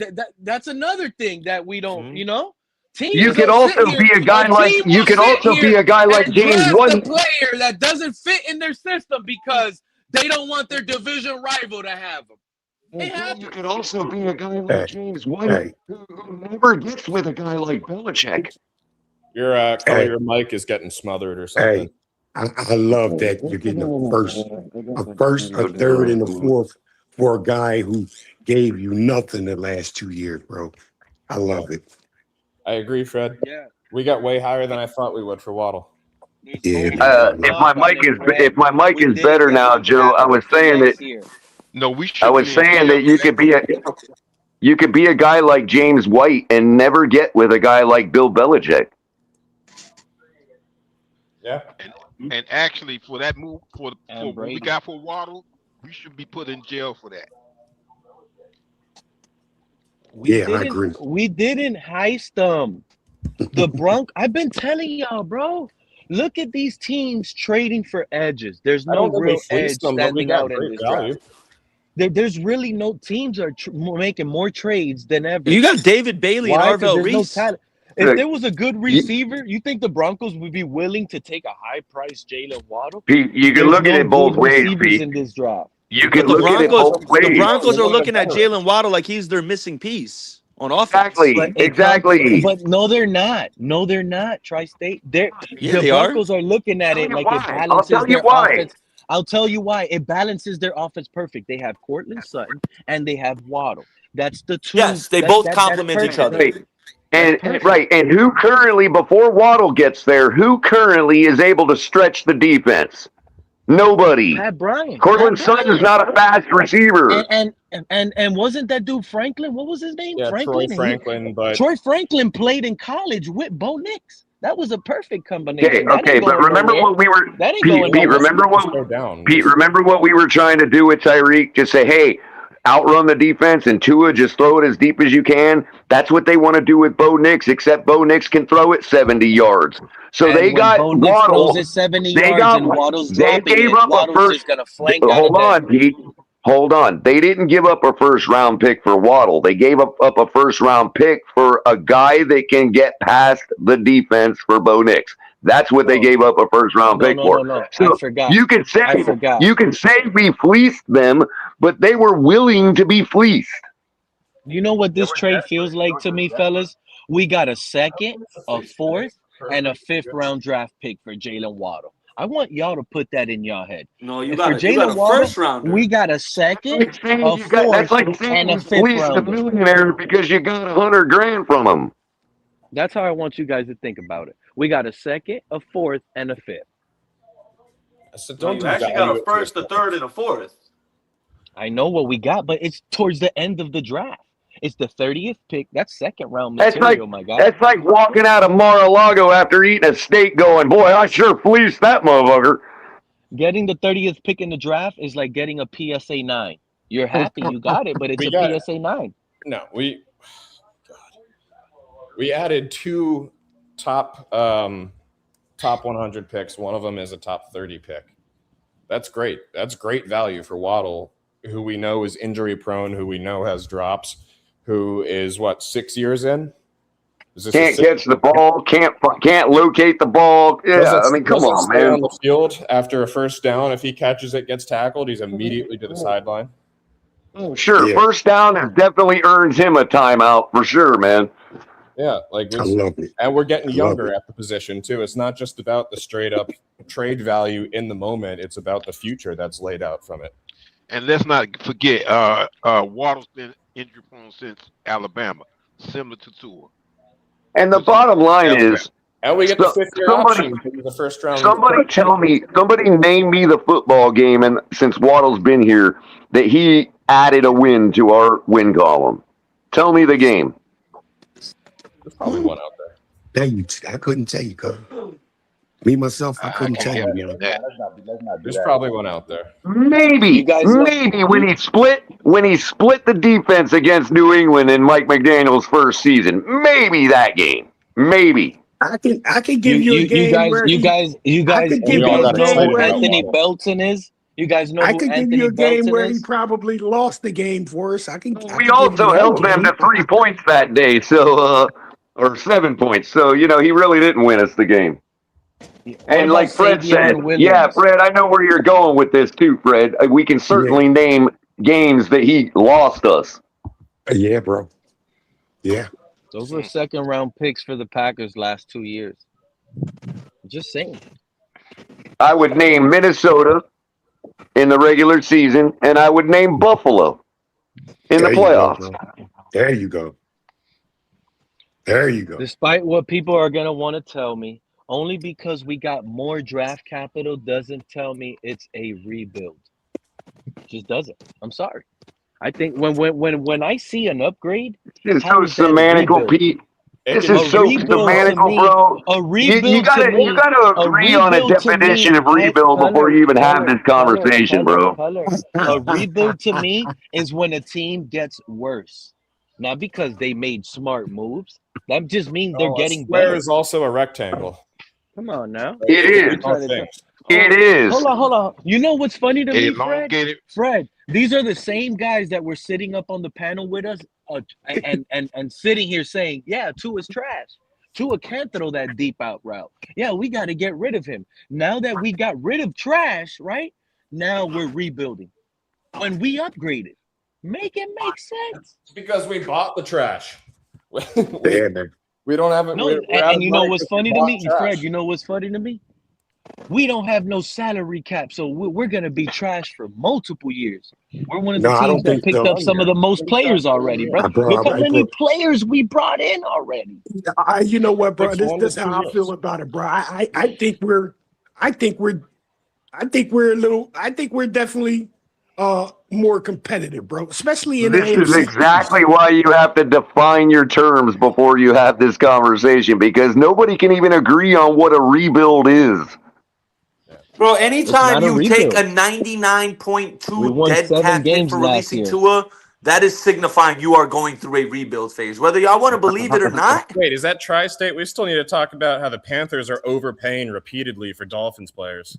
I wouldn't say overpaying because Jalen Phillips was 8th in the league in pressures, and he's a force. And he had Jalen Phillips had the fourth highest pressure rate in football last year.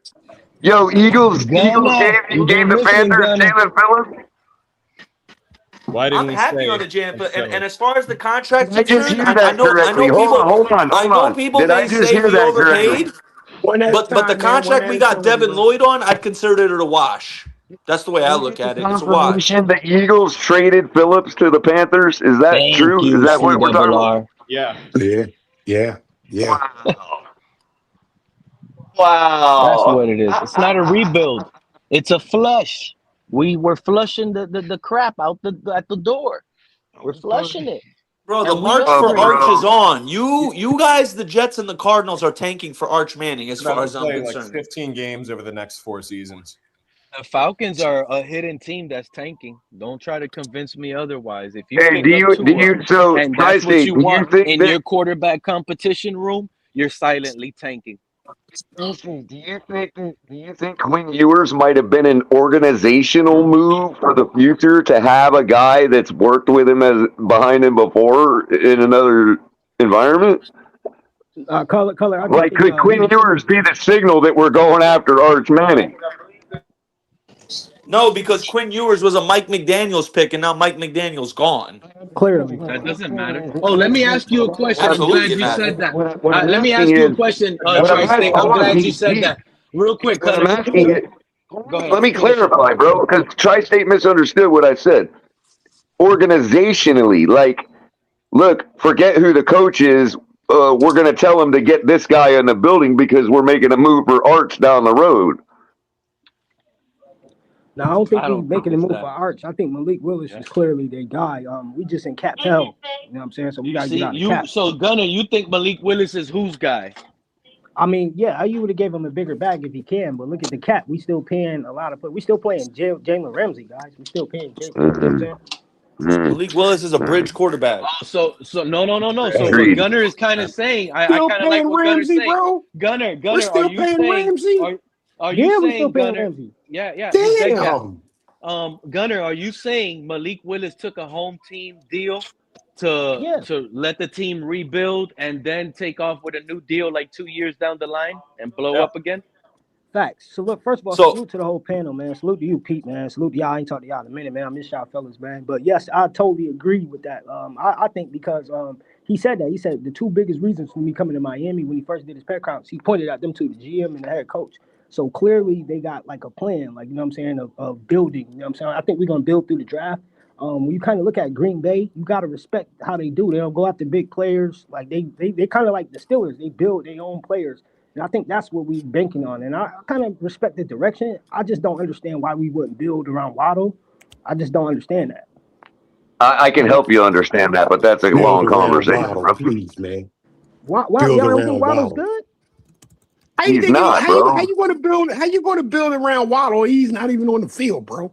I'm not saying Waddle ain't good at the NFL level. I'm saying he is like mid, bro. He's a regular guy. That's all, Colin. I agree, bro. So I just saw a very alarming stat. Listen to this, Pete. Hey, Pete, listen to this. The highest paid guy on the Dolphins right now is getting paid $11.3 million, and you guys are still over the cap right now because of the dead cap. If that is not signifying a rebuild, I don't know what is, brother. I don't know Who's what that guy? Who's the person? Who's the person, bro? I don't know who the player is. I'm looking at the tweet right now. It says the Dolphins' highest paid player is $11.3 million, and they're still over the cap right now. I could put it in the private chat. Hold on. Bro. Remember, all I heard was Dolphins don't got no money. As far as I'm concerned, the Dolphins should Let me sue just too. remind this fan base that thinks we're rebuilding. Let me remind y'all the list of the names, right? We got quarterback Malik Willis on a big contract. We got edge Joshua Uche. And by the way, shout out to Nick, right? Because he brought up that Jalen Phillips had one of the highest pressure rates in the league, which he's right. But you know who had a higher pressure rate? Joshua Uche that we got now in Miami on the edge. No, he didn't. No, he didn't. Malik Willis? Is that Malik Willis contract a big contract, bro? No, it's not a big contract. A friendly contract, very favorable bro. contract. It doesn't matter that they wanted to be here. That's what makes it even worse. Nah, Pete, you gotta stop putting it like that, Pete. You gotta stop putting it like that, man. Look. We replaced Waddle with a homegrown kid in Tutu Atwell that was born and raised in Dade. All right. Oh my God. Jalen Tolbert is already an upgrade over Jaylen Waddle. If you do your own film research and you know as a Dolphin fan what we needed over Jaylen Waddle, then you already know Jalen Tolbert, the receiver we got, is an upgrade over Waddle. We picked up the offensive lineman, Jeremiah Saylor, who's going to compete for offensive guard. We also picked up edge David Ojabu, cornerback Darrell Baker Jr., a 6'3" athlete, Marco Wilson, who went to the school my sister went to in Plantation American High, cornerback Alex Austin, tight end Ben Sims, edge Robert Beal. Look how many, and I'm not done. I don't know, Eddie. Who are these people?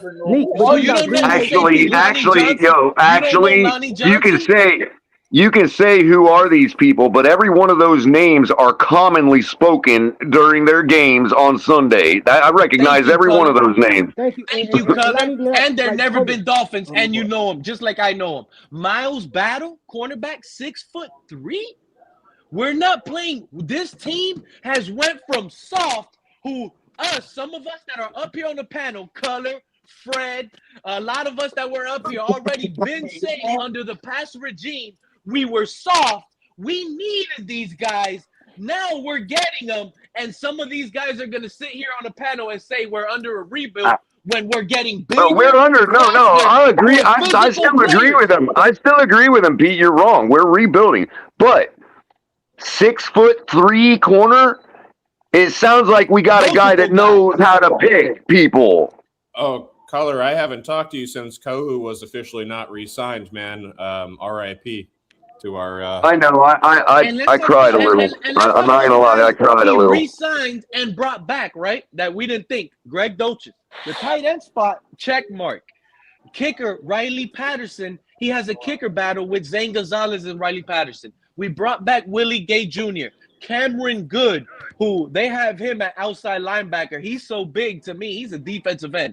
Defensive line, Matthew Butler. We brought back Ethan Bonner and A.J. Green III. Restructured Austin Jackson's deal. That's it, bro.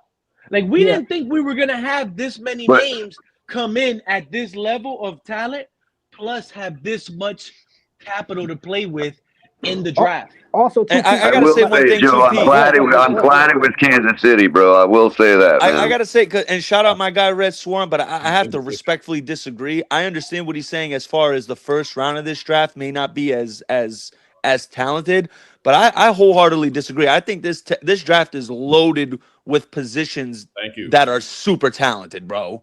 Thank you. I mean, what aspect? I hear that every year. If y'all want, I can give some examples. Every year we hear that, Fred. Every year we hear that the draft isn't talented, bro. It's always good. 10 years I've been hearing that, bro. Every draft isn't talented. Hey, Fred. I think this draft is good. NFL, hey, remember they told us the NFL messed up by letting the Chiefs draft Xavier Worthy? That man ain't He's pretty good.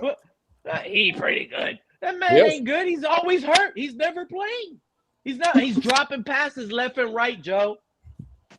The NFL screwed up by letting the Chiefs draft Xavier Worthy. Really? Really? I'd have took Come him on, over man. This thing is Waddle. overhyped. He's good when he's on the field. He is good when he's on the field. Come He's on, good. man. I think we're putting together a competitive team, bro. That's what I think. I love what Halfley and Sullivan are doing, bro. Team, bro. And I think How are you guys think- gonna move the I ball Rather have next Worthy year? than Waddle. there's- What do you? Who's We're how you certainly gonna making it stop look us good, next bro. year? It's kind of weird too, because the other day I was going to title my stream, "Are we going to be competitors or pretenders?" And I just felt like it was a little too negative at the time, but now it's really pretty fitting. Oh, we're gonna be testing out a lot of people this year. I think they're still gonna. Hey, I tell you this, we are making it look better than it ever has before, though, man. And you know what, fellas? If we have another 7-win season, but as long as it's more exciting, that's a win season right there. That's a win season. A 7-win season, it's a win. As long as the guys that we have that are exciting. young are showing promise, I think it's good. Exactly. Okay, Thank you, Joe. And True Fin fan down in the chat, man. I just want to let you know, Bobby Slowick took a bunch of bums to the AFC Championship in 2023. True Fin fan is gonna die with that sword on that hill. He thinks it's a rebuild. Let these guys that think it's a rebuild. You know what they're gonna be doing, cat in the hat, in about 3 months when we're 3-0? Oh, yeah. We're going to the playoffs. We're 3-0. Yeah. They're gonna jump on the wagon. Right now, they're sad. A lot of these doesn't guys mean are it wasn't sad. a rebuild, though. Hey, didn't Flores go 10-7 A with a rebuild bunch of means bums, no. bro? I love y'all. I love y'all positivity. A rebuild means we're tanking. That's what y'all mean by Okay, that. That we're tanking and we're gonna get our No, spending. I don't agree with that though. I don't necessarily think that you have to be tanking to rebuild. Like that That's the rebuild it's not they're talking tank about. is a Cat. tank. They think we're tanking. Yeah, like you don't necessarily have to be tanking to rebuild. Hey, look. Nobody. We're gonna have the number Can I just say there is a difference between rebuilding and benching your guys because they're performing well. Okay? Those are two different things. Isn't that why Max Crosby wanted to get out of the Raiders last year? He was mad that they benched him so that they could lose. Better today. They were That definitely was tanking. That was legit tanking. Yeah, Geno Smith. There's no way. Thinking because looked like we he was traded throwing to the Waddle and defenders. cut Tua, we're tanking.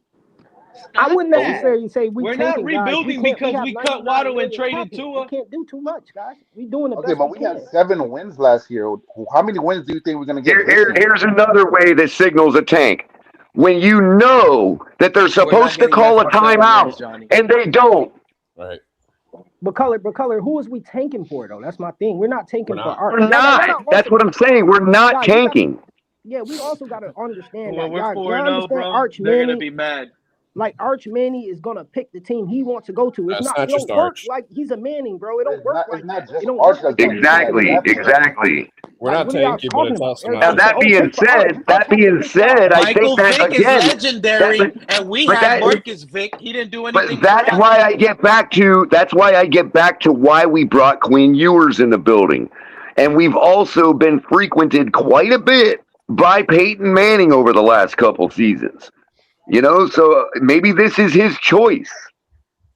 Color, I'm telling you right now, I don't know how you feel, and I want to hear your thoughts on the Malik Willis because we haven't heard your thoughts on Malik Willis. But at the moment right now, I actually believe this is Quinn Ewers' job to lose, pretty much. I don't know what to think about Malik Willis, bro. To be honest with you, job. I don't know what to think about. I don't know what to think about Malik Willis. The guy stands really tall, really strong looking. You know what I mean? Like, but and I look at the contract. The contract is like dipping our toes in enough to say he's a guy, but not really the future. But yet, you see what Baker Mayfield got for money and what he did with that.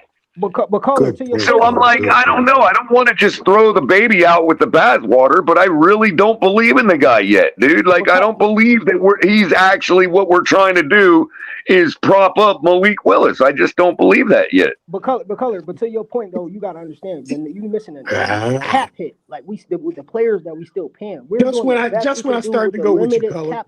That's why Tampa could only give what they gave to Baker.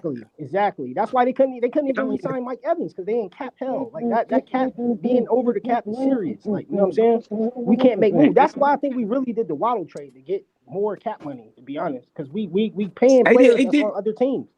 And that's terrible. The other thing is real quick. We're also talking about a guy like Malik Willis that's going to be coached and play called by a Green Bay organizational with organization Green Bay history. You know what I mean? Like we're not talking about the same old. This whole Malik Willis experience is gonna get cooked when we play the Patriots. When Mike Vrabel shuts Malik Willis down week 1. Nobody's gonna be cooking.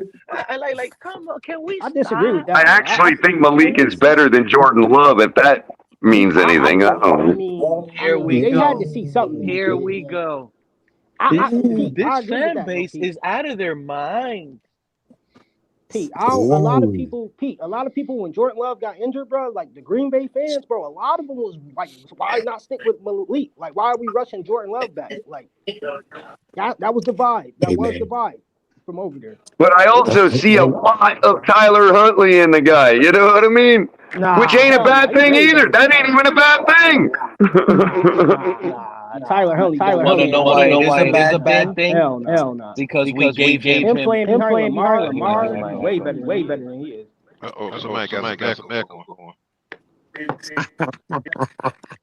Hey man, I'm loving this Green Bay way, bro. I'm loving this Green Bay way, bro. For real, I am, man. I'm loving this Green Bay way. Well, let me ask y'all something. Do y'all think that we're finished yet, or do you think we're Nah, we ain't done, Mr. Oh, Pope. we ain't finished till the trade deadline, Mr. Pope. Mr. Pope, I think we trying to trade up in the top 10. We got 2 first-round picks now, so I think we trying to get somebody in the top 5, top 10. Hey, Color, what you think? What you think we can get for Brewer, bro? What you think we can get for Brewer? I don't know, but I don't think Brewer is like the top of our list of guys we're trying to move. But I also think that when it comes to are we finished yet, we're going to be like 90% finished once we move Achane. I think we need another big trade, bro. Another big trade, bro. But that's the thing, though. We also got to look at how and if it's Brewer, I'm good with that, bro. Would you call Brewer a big trade, Color? But they don't do that. No, I ain't looking to trade. I ain't looking to trade any trenches right now, dude. If we trade Brewer, people will say we're tanking, and we'll probably upgrade at that position too. I think you'd upgrade, bro. Trading Brewer, bro. I think you'd upgrade. No, I mean, what good is it? What good is it, bro? What good is it, man? If you got a big offensive line, but your middle is giving ground. I don't see that, bro. Well, right. So then why get rid of that guy instead of replacing all the other guys that are inferior? Well, because Brewer's he's the spear of that offensive line, bro. He's the spear tip of that offensive line. Yeah, but I mean, bro, we're talking about offensive linemen, dude. I know, man, but we're giving Brewer too much praise, bro. We're giving him too much praise. Brewer was also one of the pieces that Sully named as a building block for this team. You know what? I am getting excited. You know what? I don't want nobody else traded. We don't need nobody else traded. Steeler is going to be the next one traded, ladies and gentlemen. Bro, if you think about it, if we draft the tackle, if we draft Mauga in the first round and we upgrade this offensive line, I've been screaming at you guys for weeks now. I don't care how many guys come on this panel and try to convince me we're going to be trash. I'm going to need Bill Belichick to click this link and tell me otherwise at this point. If you're a top 5 elite running game team and you have a top 12 defense in the league, I promise you we're going to make noise in this league. You said the word. You said the word. With Achane in the backfield, you really don't know with football. a top 5 run game and a top 12 defense, you are going to win games in this league. What's up, Red? Why you tripping? Why you tripping, man? You speaking out of your hurt, man. Get that hate out your heart, Pete. What hate? What hate? Falcons ain't tanking, So man. get the hate out your heart. Nah, get that hate out your heart, man. If I'm being told, Red, if you don't think the Falcons are tanking, I'm sorry, my guy. If the Tell me why you think we're tanking. I told everybody. Red, you know how you can come back. If a GM tells me the quarterback room competition is Tua and whomever, you're tanking, my guy. So let me. Hey, Red, I'm gonna tell you how you can respond to that. You tell him, look, we gonna win a playoff game with Tua before you ever could have thought of winning a playoff game with Tua. Yeah, Cat, good luck with Kevin Stefanski. But that's gonna be a playoff win with eight wins in the season, bro. That's y'all getting into the playoffs with 8 wins. Kevin Stefanski ever done in the NFL? Pete, let me give.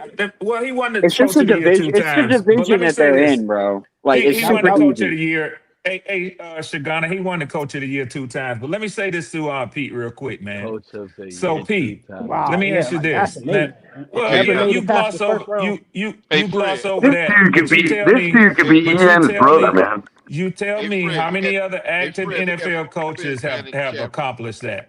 Pete, let me ask you this, Pete. What would it take for you to concede that y'all are in a full-out rebuild? Would trading Achane signify that for you? Actually, not even. If we trade Achane, that's not a rebuild. He don't fit the scheme like that. I just want to tell you there are reports out there circulating now that for the right price, that y'all will trade Devon Achane. Oh, here's the thing, Red Swarm. Here's the thing. That's not breaking news to us. The reason why our last GM got fired was because what he's saying is he's officially on the trade block. That's what he's saying. I'm sorry. He's been on the trade block. Can somebody officially now. Kevin Stefanski got a 44.6 win percentage, and he's 45-56 in the regular season. Hey, Ghana, when you break some news for me, that's cool. But he's won coach of the year 2 times, man. That's all I'm saying. Can somebody tell me, man? Mike Tomlin never. Hey, anyone else think that this guy could be EM's brother, bro? Red, hold on, Red. But Mike Tomlin never lost a season. He never won coach of the year.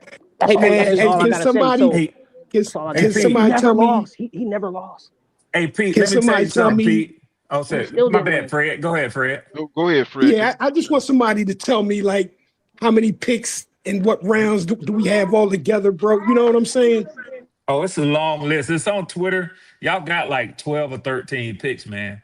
But yeah, we got ducats all over the place, Fred. We got so many ducats scattered all over. We ain't even made count yet, man. While somebody's pulling it up for Fred, let me say this to you, Pete. We have our same starting quarterback from last year in our quarterback room, so I don't know where you get that from. Fred, we got like a wad of ones at the bar, man. We don't know till the end of the night how many we got. You know what I mean? Oh my God, we got 3 first-round picks. Do we have that? No, we have 2 first rounds. We got a second round, 4 thirds, 3 fours. We just walking around with a big wad of cash, man. We're like, whatever. I don't know. It's a big wad of cash. It's got something in it. It's a total of 11 picks right now. We could bundle those thirds for a trade up pretty easily. I will bundle them and get a first and a second in next year's draft. No, you could do that too. So. Joe, we could also bundle a couple of them up. We could also bundle a couple of them up for an extra first with Achane. But I mean, if we want to be completely honest about Achane and we think about how that they've been making moves already, I think you're going to get your most value, your highest value out of Achane come trade deadline next year. It's not going to be this year because, like, you got to wait to see how some of these other teams play out. They're going to end up needing a running back before trade deadline. Therefore, your highest value for Achane is going to be right before trade deadline. That's where you're going to be able to get your 2 first-round picks. You don't do that with a guy like Achane. You do that with good veterans. You do, though, because they don't know what this running game is going to look like yet. So you're going to run out there. You're going to start with running back they've ever done that with. You're going to start with Achane. You're going to start with Achane. You're going to have Ollie Gordon and Jalen Wright running behind. It's going to be splits, and they're going to see if Ollie Gordon and Jalen Wright can take the bulk. By the time the deadline comes, name the team that's ever traded a star running back that commands first-round picks at the trade deadline. Name the team that's ever done that. Well, I don't know about first rounders, but we traded Jay Ajayi, though. Nobody ever gives I mean, there's all kinds of first round pick to the starting running back. I don't even think Christian McCaffrey brought back a first round pick. Did that happen with Herschel Walker, bro? Did that happen with Herschel Walker? Yeah. Well, Pete, let me say, and that's why nobody does it anymore. Pete, listen, I know you don't want to hear this, Pete, but I got to tell you this. With a first-time rookie head coach, y'all guys are officially in the and you can get mad at me if you want to, but wait until the reports start coming out as we get closer and people start doing way too early NFL predictions. They're gonna have y'all having the #1 draft pick next year, Pete. And let me tell you why they did that for the Commanders. Let me tell you why that's wrong, Red Swan. You got to realize. Hold on. Let me tell you why that's wrong all the time. That's the same experts. Those are the same experts. Let me tell you why that's wrong. Let me tell you why that's wrong. One at a time, please. One at a time. He does this. He knows how to do this. He's an expert at that. Shout out to Red Swan for bringing it up like that. Bobby Slowick in 2023 took the Houston Texans to the AFC Championship with a rookie head coach in DeMeco Ryans, a rookie quarterback, it was C.J. Stroud, a rookie wide receiver in Nico Collins, and then another receiver in Tank Dell. A bunch of names that you didn't know. You know who their, hold on, I'm not done yet. You know who their running backs were? And a Devin Singletary and Dare Agumbawale. And a #1 defense, and you don't have a C.J. Stroud. No, but we got the Bobby Slowick. That's all we needed. Because what have the Houston Texans done since Bobby Slowick has left that team? And that was in the weak AFC. All right. That's the end of my conversation. If we deal A-Chain, then I'll agree with you. But at this point, CJ Stroud have like beef in college or something like that when they were both at Ohio. I think it was something. CJ Stroud ain't that great. You see, you guys to the gentleman that said that we're in the tank. You don't have any elite talent on your roster. Okay, I'm gonna back you up, bro. I'm gonna back you up, bro. I'm gonna back you up. Still made it to the AFC Championship, bro. To look at the NFL top 100 players list. I guarantee, and I looked at it. That is BS. You don't have one player on and they had Tua at 91 last year. You know why the NFL's top 100 players list is such BS? I'm going to explain to you how it's brought. I'm going to explain to you how they come up with that top 100 players. Hold on, listen. Once you realize how it's put together, you'll realize it's just a bunch of BS. So basically, are you listening? You want to learn something today or what? You want to learn something? We're going to start the end zone now. We're going to start the end zone now. 100 players in the NFL. They asked a bunch of players to give them a list of their top 20 players. Okay, they asked players to give them a list of their top 20 players, and then you get a grade. You get a grade from 20 to 1, and that's how the NFL top 100 players. Time for you to learn something. Time for you to learn something, kids. Time for you to learn something. The key word you were using about the Texans was they. They did that. They turned their team around. They did all that. Okay, but what this gentleman is spot on, because what he needs to back him up is the fact that the Miami Dolphin fans, when we hired Mike McDaniel, literally thought that we were a Super Bowl contender with a brand new coach who's never even coached a day in his life. Okay, I understand why you all think we were also still under the old regime that was a part of Chris Greer. We still had Frank Smith. It wasn't a rebuild. We were going to the Super Bowl, bro. I want to, Cat in the Hat, I want to say something to you. Exactly. I can see inside your heart. I can see inside Connor, your you heart, usually Cat. have the best mic in the world, but today it wants to be crappy, but you were spot on while we were here. Cat, every one of these people thought we were going to the Super Bowl with Tua and Mike McDaniel, so stop it.